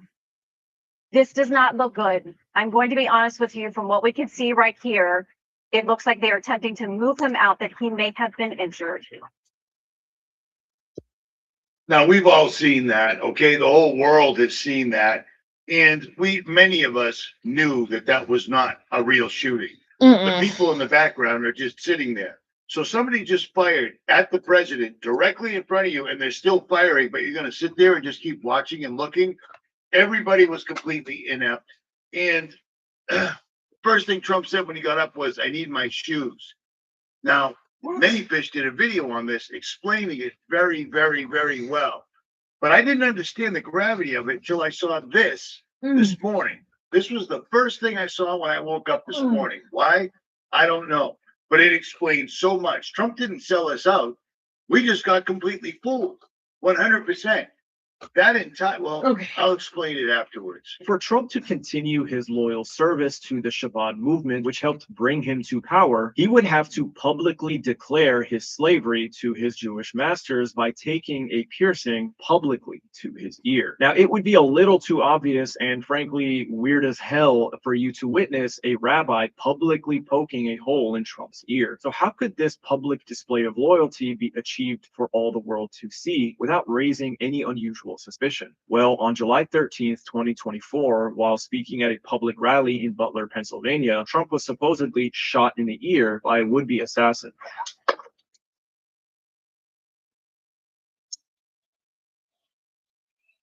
That'd be my blood. No, it was supposed to have gotten him like right here or something. But how is somebody, you know what I mean? Yeah, that's a photographer captured this moment of Trump rising defiantly. Oh, no, before I all guess the it was, world like, up with here. a bloodied ear. This assassination attempt, however, was actually Trump's global initiation as Chabad's loyal bondservant, the Messiah ben Joseph, otherwise known as the Forerunner. Trump, like Cyrus the Great before him, would be the non-Jewish Messiah, obtaining riches, subduing nations, and pursuing titles of greatness, who will conquer the enemies of the Jews so that they can destroy Al-Aqsa Mosque and rebuild the temple. And if you remember, in Trump's first term, he broke with tradition and moved the U.S. Embassy to Jerusalem, recognizing it as the capital of Israel. He assassinated Qasem Soleimani during his first term, and he was the one who greenlit the Pentagon's active planning phase for this war we are currently watching years before it officially kicked off. Wow. So whether people are religious or not, it doesn't matter. It doesn't matter. See, If they don't believe in anything, that's fine. But the people in charge absolutely do. And the people in Israel, the Jews, are waiting for their Mashiach to return. But I found out today that there's two Mashiachs. There's the Forerunner, and then there's the actual Mashiach. And Trump is the Forerunner. And one of the things they have to do is once you sell yourself, because Trump's an arrogant, ignorant, billionaire, scumbag, pedophile freak, okay? Warmongering freak. His son-in-law, Jared Kushner, is a Mossad agent that married into the Trump family. And they said, you do what we say, we'll put you in the presidency, and you just need to do whatever we say, no matter what. And that'll allow you to be wealthy and famous and leave a legacy. Trump's almost gone. You know, the clock's ticking. This will allow you to leave a legacy. What he did was he sold himself. He sold himself. He traded himself to the Israelis. Now, in order to do that, you have to get an awl. An awl. It's a large needle with a wooden handle that you use for sewing canvas. I actually have one in this truck. I just don't want to look for it right now. And you have to do this publicly. In front of everybody, you get your right ear pierced with an awl publicly so everyone can see it. And that means you'll always listen to the person that you are a slave to, straight up. Well, Trump couldn't go on stage so the whole world could see it, because you have to do it publicly so everyone knows that you belong to your slave master. He couldn't have some rabbi poke him in the ear for everyone to see. But the next best thing was faking a shooting, because see this? See that? That has been there for, can you see that? Right there. I got grazed. Wasn't my fight. I was walking outside and one went whizzing by my ear, blew out my eardrum for like 3 weeks. But it's been there for like 35 years. It doesn't just grow back. Trump's, on the other hand, is gone. Now, Many Fish explained this right off the bat when this first happened, but I didn't understand the scope of it. I didn't understand exactly what he was saying. I knew he was on it because I reposted his video and said, this is the most important video many Christians ever made.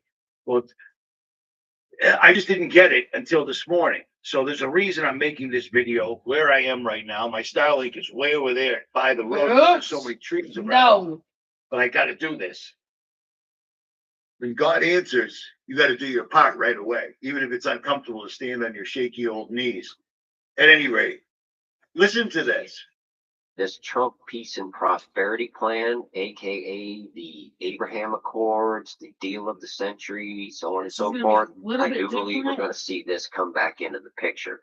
You have Netanyahu in the country meeting with Trump, who isn't even president, but who's meeting with him as if he were. But you can't forget that the Rebbe Schneerson, who many looked upon as the Messiah himself, told Netanyahu, you will be the one to hand the scepter to Messiah. 40 years ago, when Netanyahu was Israel's ambassador to the United Nations, he met Menachem Mendel Schneerson, the leader of the Chabad Lubavitch movement, known simply as the Rebbe. The Rebbe believed Netanyahu had a mission from God to prepare Israel for the coming of the Messiah, or in Hebrew, the Moshiach. Soon after entering Israel's parliament for the first time, Netanyahu paid his respects to his mentor.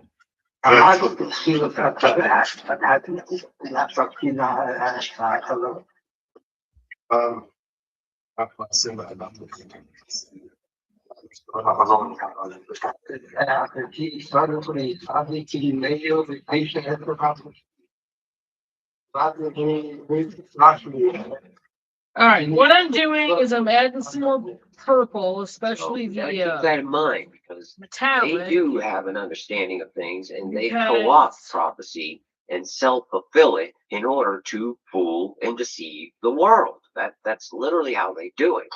They invert God's word and his prophecy. They turn everything upside down. The current non-Jewish Messiah was chosen to be of service to the Jewish people and the Jewish Messiah. President Trump's right ear was grazed in a symbolic gesture of Exodus 21:6, where the Torah states that a servant who wants to remain with his master needs to have his right ear pierced.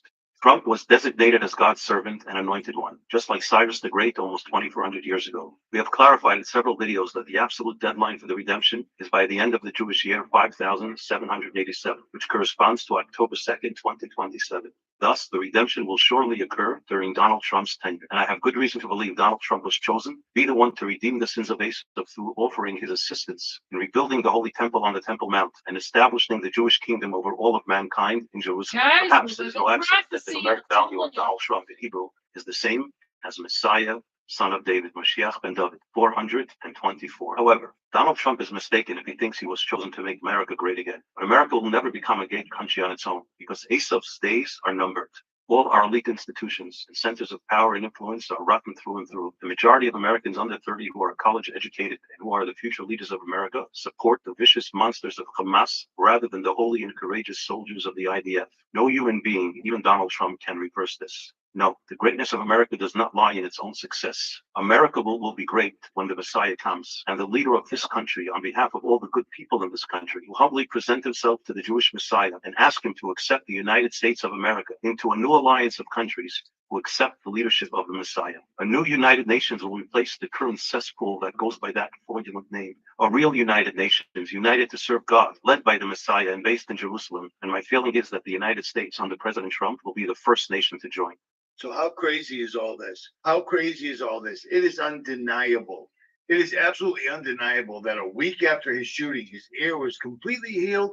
They didn't even talk about it anymore. Many Fish put that video up back in 2014, I believe it was in July, and said that it was a blood on his ear, blood on his thumb, and blood on his foot. The last thing Trump said before they stood him up is, wait, let me get my shoes. This is crazy. This is crazy. He's not even being blackmailed whatsoever at all. He's not being blackmailed. He doesn't care. He sold himself to the Israelis under the impression that he's going to be some legend that future generations will read about in history books. He's a complete and utter sellout. And I've been telling you that since 2016. 2016. This is nothing new. He's trying to But get this just dawned on worshipped. me. This just all came together for me this morning. And I wanted to lay it out so that you could see it yourself. Because it's irrefutable. It's undeniable. They know it, and now we know it. And don't forget, April 1st, the Department of War is putting all these military guys in place in all 50 states for when people finally realize whatever's going on, it's going to come to a head. You need to hit your knees, pray to God, and get your house in order because the clock is ticking and people are too busy on TikTok and every other thing watching all the popular new right-wing truthers that are literally doing the same thing that Alex Jones was doing the entire time, giving 90% truth and 10% whatever. You see what I'm saying? You need to, I can't possibly stress this enough. You need to, everything else doesn't matter anymore. They're stealing everything. And when gas prices really start to spike, no one's going to be able to afford to live here anymore. And that's the exact and total plan. You think Israel hitting those oil refineries last night was an accident? It destroys everything. I mean, the amount of pollution that's in the sky. When Saddam Hussein allegedly set all his oil wells on fire in Desert Sabre, Desert Shield, Desert Storm, the pollution was unbelievable. These people are going to do whatever they have to do. And don't forget, what saves June our country is aliens, because why not? At any rate, I'm going to leave you with what Manyfish said because he explained this a long time ago. I just didn't totally, completely get it. And I hope you do now. So, there, as they say, is that. Portraying themselves as the sons of I'll light. leave That's that, just the way it that works. dry bit. And if you don't see this stuff, you're gonna fall for this. That Trump is this warrior king savior. Like, I'm astounded at how many professing Christians are buying hook, line, and sinker into this whole thing. That Yeah. Civil War movie, I do believe that. We are witnessing a civil war. A coup is occurring, and it's building to what will be a civil war. Don't know exactly how it's going to play out, but it's This going to bending over is going to be that much. I a know. problem. So the 13th was a Saturday, a Shabbat, and you have Netanyahu visiting Trump, who isn't president, and he cannot leave until Saturday night because he can't fly during the Shabbat, which is exactly 2 weeks since the Trump event. I just go through this stuff. The shooter, there's a bunch of stuff on him too, but I'll wait to share on that stuff. The big thing, is you got to understand that there is a principle of inversion in the Bible. And that is how the devil operates. It's what he uses to deceive. He'll use scripture very cleverly and just lure in and deceive these well-meaning people who profess Christ, but they only profess him. They don't possess him, or else they would. All right, see we're this going man to is being stop held up this. as a Messiah figure. Yeah. Because we've been on for almost 2 hours. And haven't hit on some other stuff that I really wanted to hit on tonight. So, yeah.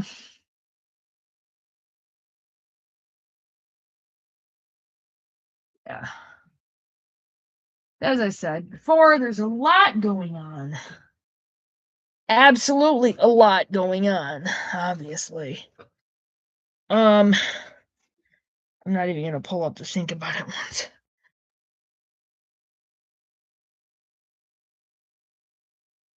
Oh, my back. Dang it.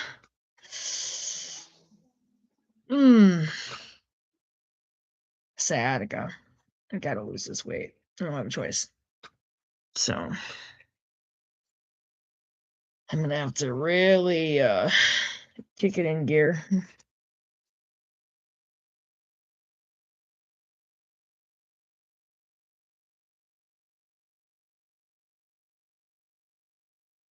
The apple cider vinegar will help. So what can we do? Well, we've talked about this before. Things we can do are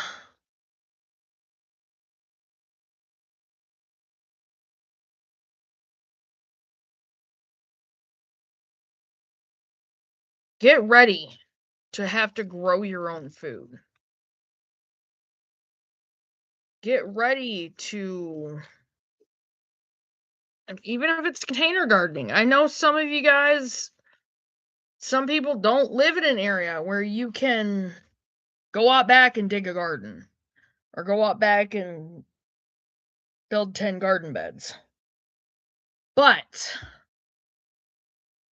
you can container garden. In the summer, you can even container garden in your house. Okay? You just have to, oh man, my back.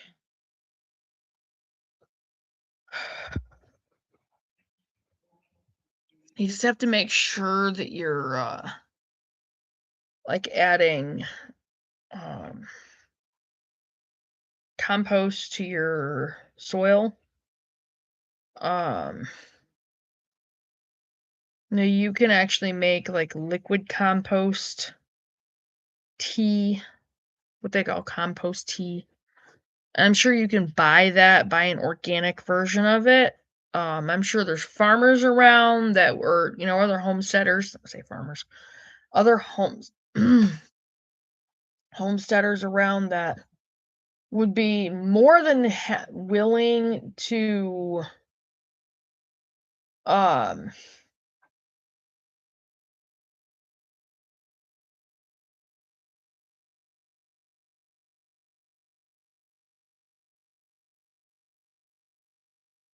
oh boy, okay. Wait. Yeah, there'll be one more. Sorry guys, I know it's a long one. I don't watch it in bits and pieces. 30-minute intervals, a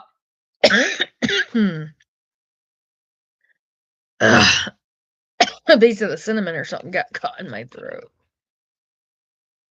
I hate that. I literally think a fly just flew by my head. Yeah, there's like a compost tea, and I'm sure there's, like, find homesteaders around that can get this for you. Now, Mandy, I know you mentioned you can't really do a homestead where you're at. Is it possible for you to container garden? Because I can do videos showing you how to do that if you would like me to. Please let me know. It's just, this is really, really, really important. I mean, you have to be able to fend for yourself. And I hate to say it, but especially those of you guys that are on the East Coast. Because I have a feeling the coast is where it's going to get hit first is on the East and West Coast. So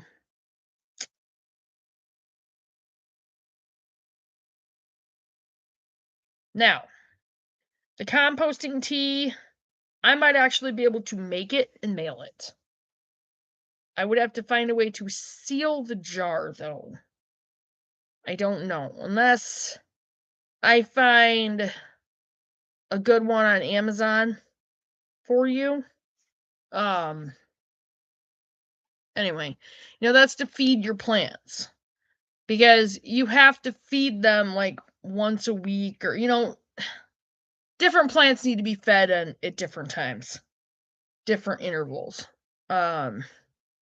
But they need that nutrients, and they very quickly suck the nutrients out of the soil in a container garden. And it's a problem because they can't go down into the dirt and pull up nutrients from around them like they can in a regular garden. So anyway, I can do some videos on that. Now, us this year.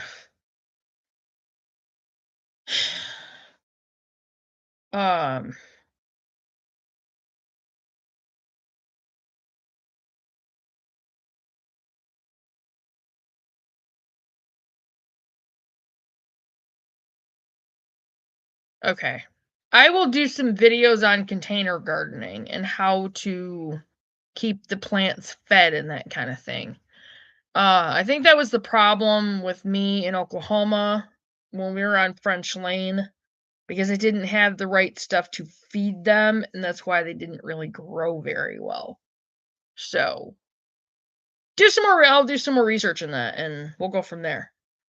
But I'll do some videos on that, so you get the information and that kind of thing. As far as containers, 5-gallon buckets. See if you can find somebody that's got a drill that'll drill some holes in the bottom of it. Now if you can do 2 5-gallon buckets, and oh shoot, if you do that, you'll never be able to get it out of there. Never mind. Oh, I was thinking you could put one inside the other, and kind of have it kind of the hydroponics kind of thing. But the problem with that is it gets kind of stagnant in the bottom. Then again, no, you might be able to do that. Like a couple of buckets. I mean, you might be able to do. Well, they'd have to fit inside each other because you'd have to sit it on top.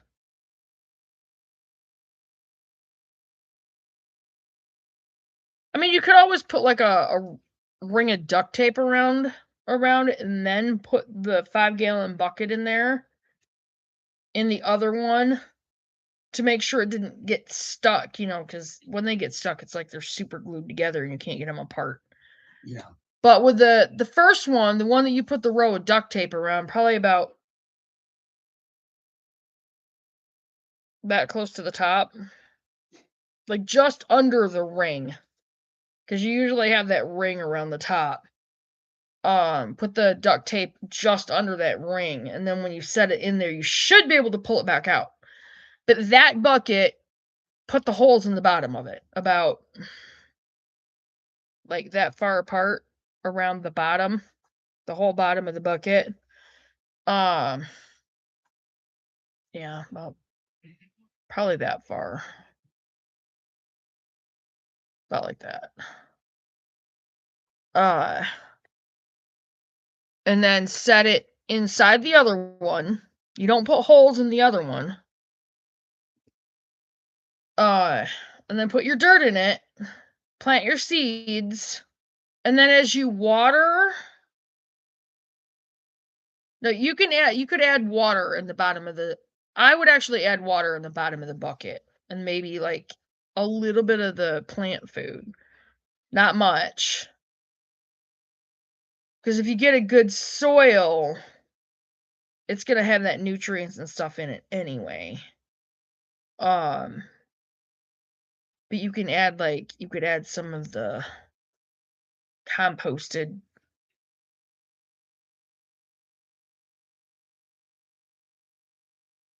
I would just do just water in the bottom. Don't use Miracle-Gro because that stuff is full of chemicals. And you're trying to keep that stuff out of your food. There's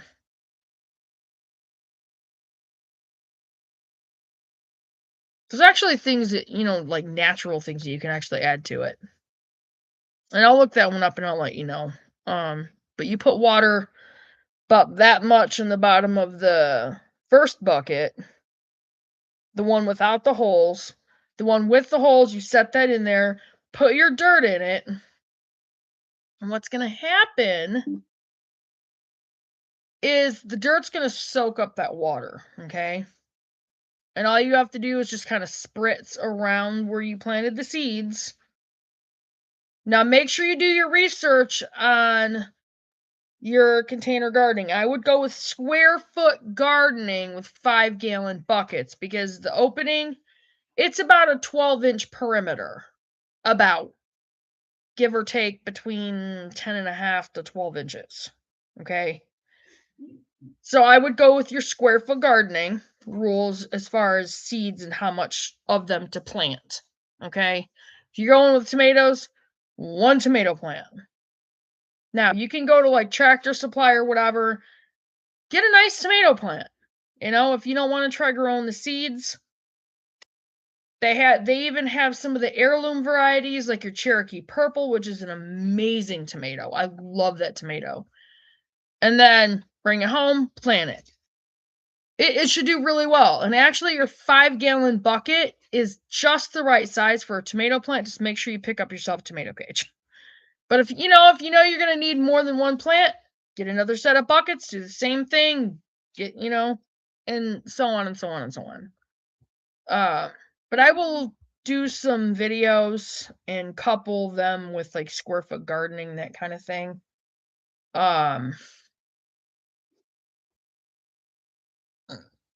We're, as you can see from the other video, we're working on the other garden. I don't have a long time to get myself to bed, but I guess if I can get myself to bed by 11, I should be able to pull myself out of bed by 7 or 7:30.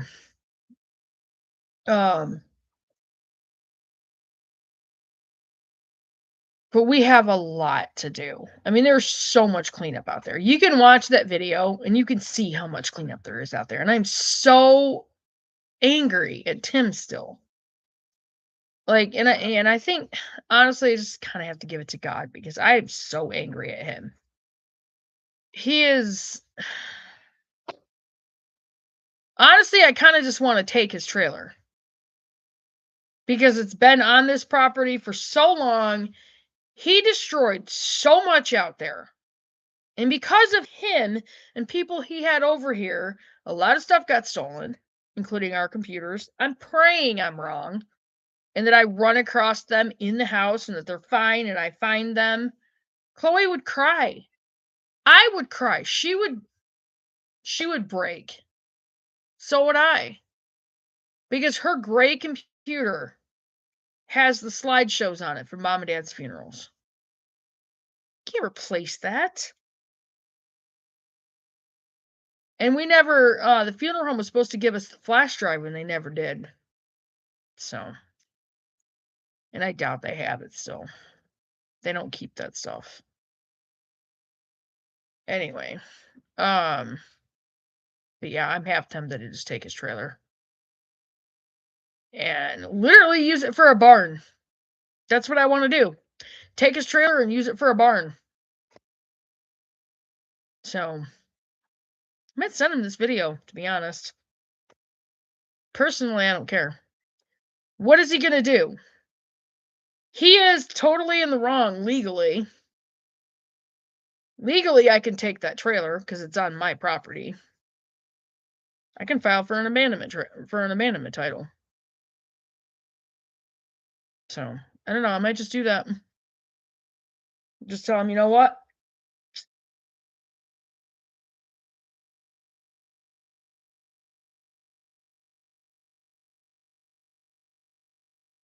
Yeah, I mean, legally, I have every right to go to Secretary of State and file for an abandonment title. I mean, I've kind of tried to give him the benefit of the doubt and be like, look, if you want it, you're going to have to come and get it because you're not allowed on this property anymore. And when you do come and get it, I have to be here because I don't trust him. But the more I'm out there cleaning up his mess, I'm still really mad about it. I'm like, and there's one of the things that I ran across in the granary when I was first starting to go through things. I never even told Elaine because she would be so mad. I ran across my sister's, Linda, my sister's bridesmaid's dress that Elaine made for her for my wedding in 1997 when Scott and I first got married. Now, I can have it, I can fix it. It's not beyond repair. I can have it fixed and I can have it cleaned, which I think I'm going to do. But not something that can be replaced. And no, Linda's not here anymore, unfortunately. But that was something that was hers, that was made for her by my other sister for my wedding. Was not happy when I found that. I found stuff that was my mom's that was strewn all over the place out there. Hers and Linda's jewelry that they got from Avon. And I mean, it's not that it was really worth anything money-wise. It's not that. It's just, it was Mom's and Linda's jewelry, and it was stuff they wore all the time. That's why I was so upset about it. So, but yeah, like, just stuff like that. It's like, you know what? I don't even really want to give him that trailer back. Oh my gosh, my back. I hate sciatica pain.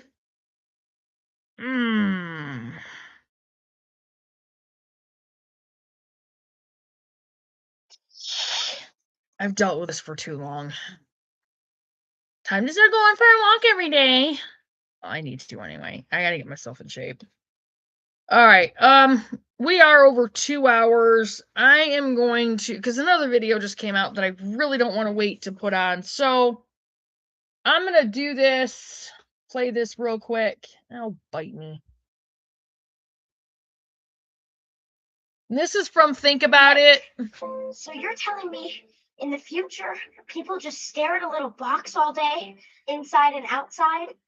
And in the future, you don't even own the music. You just pay every month to borrow it. Like, if you stop paying, the music just disappears.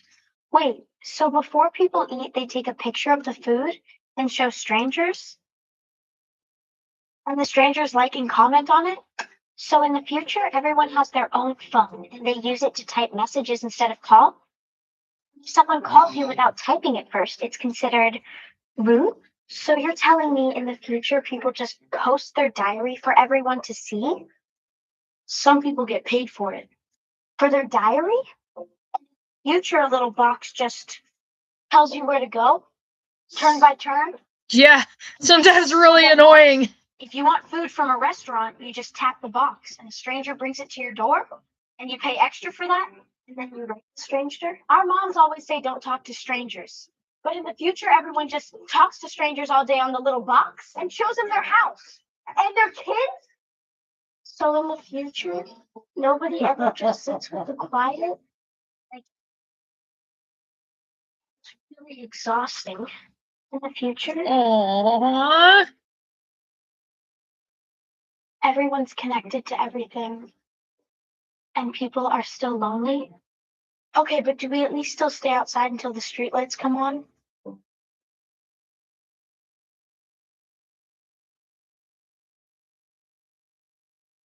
Yeah, they called that progress. If you listen to sermons today, you'll hear messages about blessings, purpose, relationships, and personal I'm gonna get this growth. painting done too. Well, they all have their place.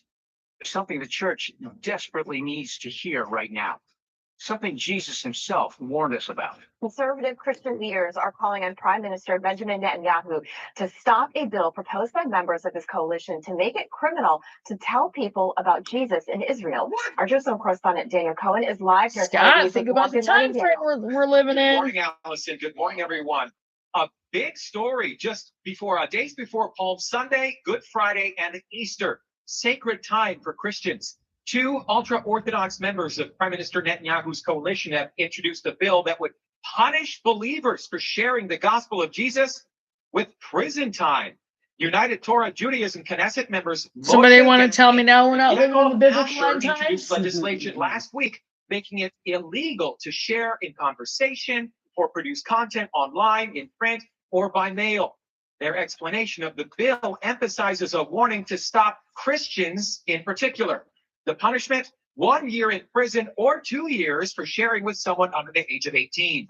Joel Rosenberg is the host of the Rosenberg Report and editor-in-chief of All Israel News. He's also a Jewish follower of Jesus. Obviously, Jewish people don't agree with Christians, evangelicals or others, about who Jesus is, right? We all know that there's a theological difference. Like I said, somebody want to tell me now that we're not living in the biblical end days? So supportive of Israel and the Jewish people. So to silence, to muzzle, and gag even Israelis like myself and others to say, you can't talk to another person about your faith and why you believe it, that is terrible. That is not freedom.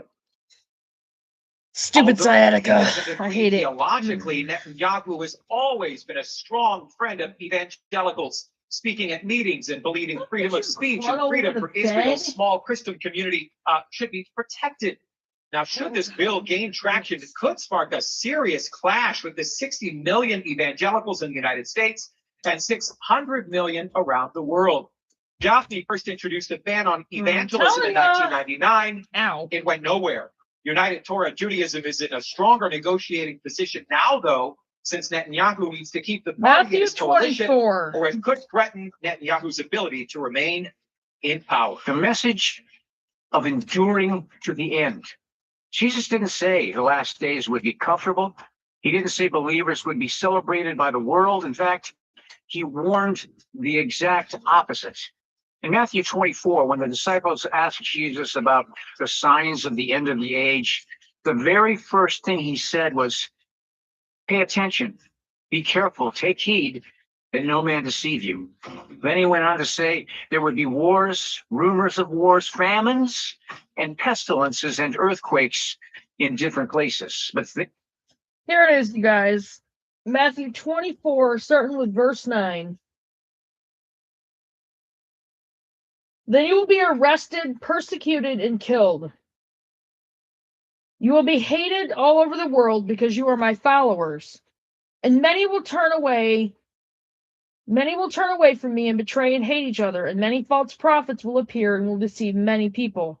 Sin will be rampant everywhere. That doesn't sound like today, does it? And the love of many will grow cold, but the one who endures to the end will be saved. And the good news about the kingdom will be preached throughout the whole world so that all nations will hear it, and then the end will come. Get out! What are you doing? Bad. Anyway, yeah. So, there you go. That's right in the Bible. I was going to use my.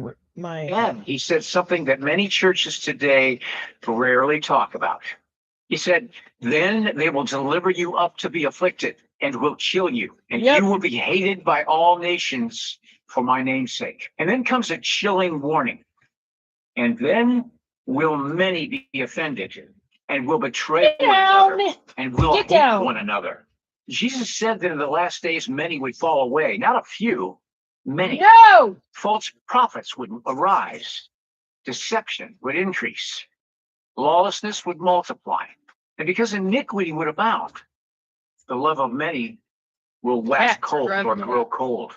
But then Jesus gives the line that every believer must understand if they are going to survive spiritually in these last days. But he that will endure to the end, the same will be saved. The key word here is endure. Endure to the end. Endure means to suffer or tolerate something difficult, painful, or unpleasant without giving in. It speaks of patience and strength in the middle of adversity. It also means to continue to exist or last over time, especially through hardship. It can mean undergoing trials with determination and resilience. The word itself comes from the Latin endure, meaning to harden. In other words, endurance is the process of becoming spiritually hardened, not in bitterness, but in strength through trials and opposition. To endure is to bear, suffer, stand firm, weather the storm, and persist no matter what comes. And according to Jesus, that's exactly what believers will need in the last days. But the apostles warned about the same thing. In 2019 and 2020, we were hit with one of the biggest challenges that we needed to endure. And for many, they didn't. They didn't pass that test to endure. But there will be more challenges ahead, greater challenges, and great sorrows we're going to have to face.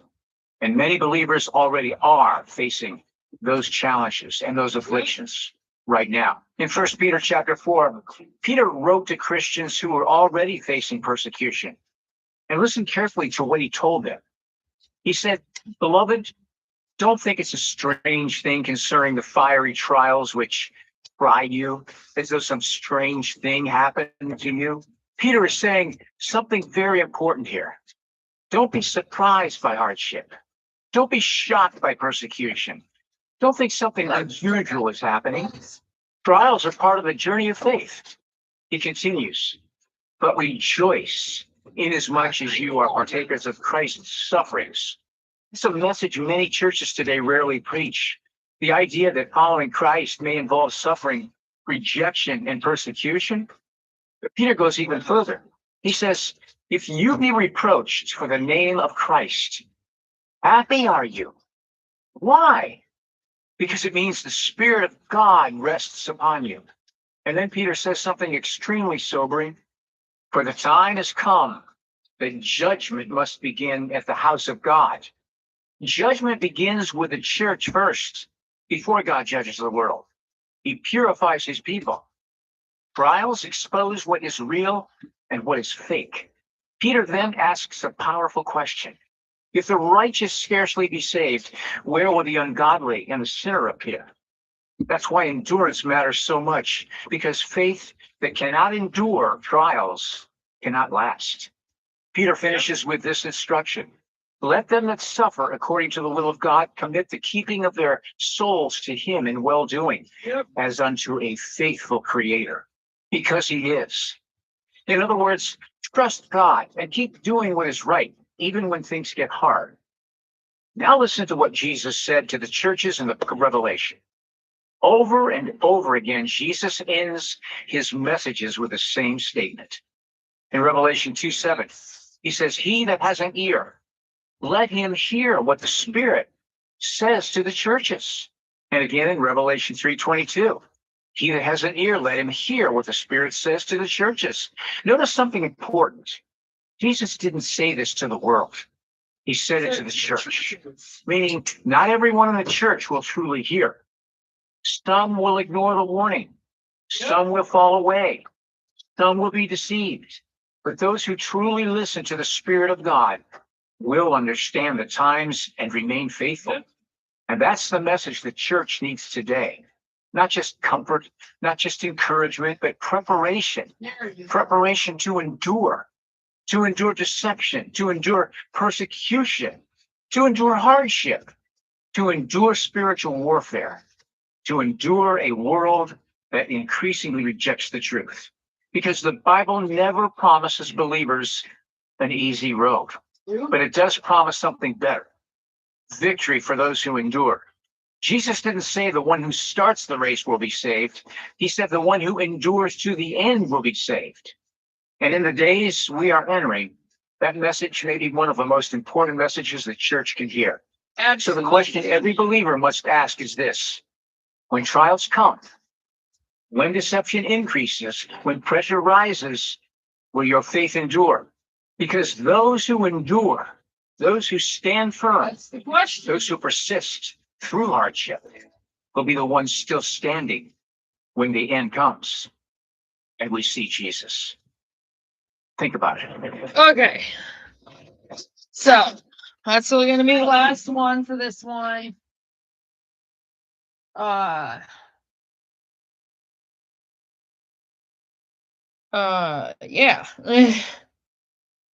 We're there, you guys, and you can definitely see that we're sitting on the biblical end times.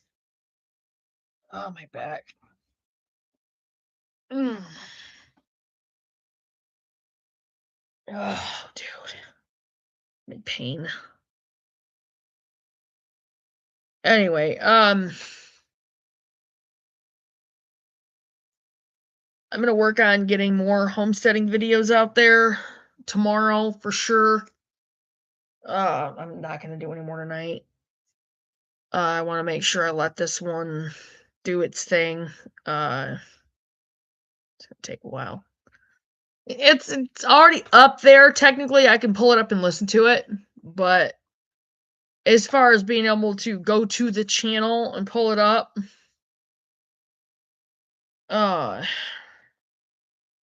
it's going to say still processing. So.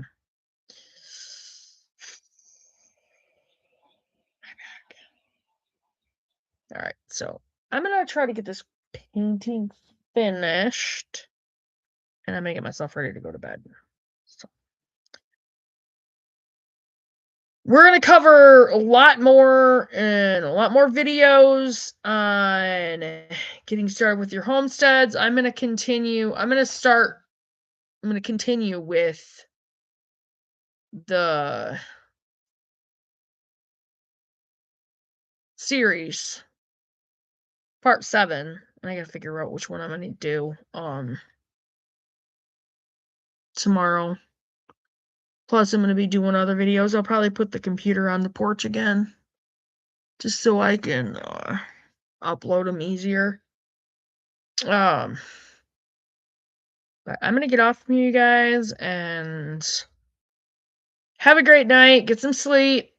Make sure you're rested because it's really important.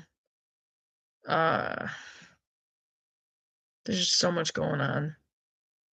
And we have to be ready. And, if we want to be able to make it, then we have to be able to sustain ourselves without the system. So, there's going to be a lot more videos going up. There's going to be a lot more going on out here. And I will keep you guys up to date. And keep an eye on your subscriptions, you guys. Check that notification bell, click on all, make sure you get all the notifications. If you haven't already, make sure you're still subscribed. Make sure you like and share the videos. Share them on all your platforms. Just get them out there to people. It's really important. And then, make sure you're starting to prep. Do your chores, do your research, have fun, Get those homesteads started.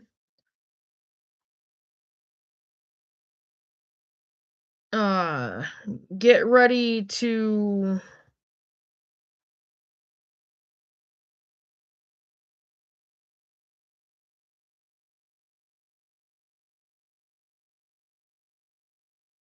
be able to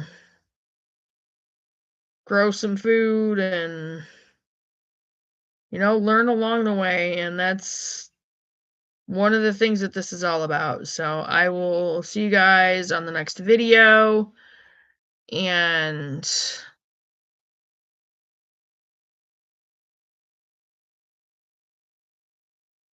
good night, Mandy. And then don't forget to do some more research. Get those homesteads, get your seeds. Remember, you can go to Dollar Tree and get seeds for 3 packets for $1.25 or $1.50. Like, I literally went in there and got basically one of everything for about $30. So, it's food. And I'm going to be doing videos to teach you guys how to preserve that food and that kind of thing. So, be on the lookout for those other videos, and I will see you guys on the next one. Bye, guys. Have a great night. See you guys in the next one. Bye, guys.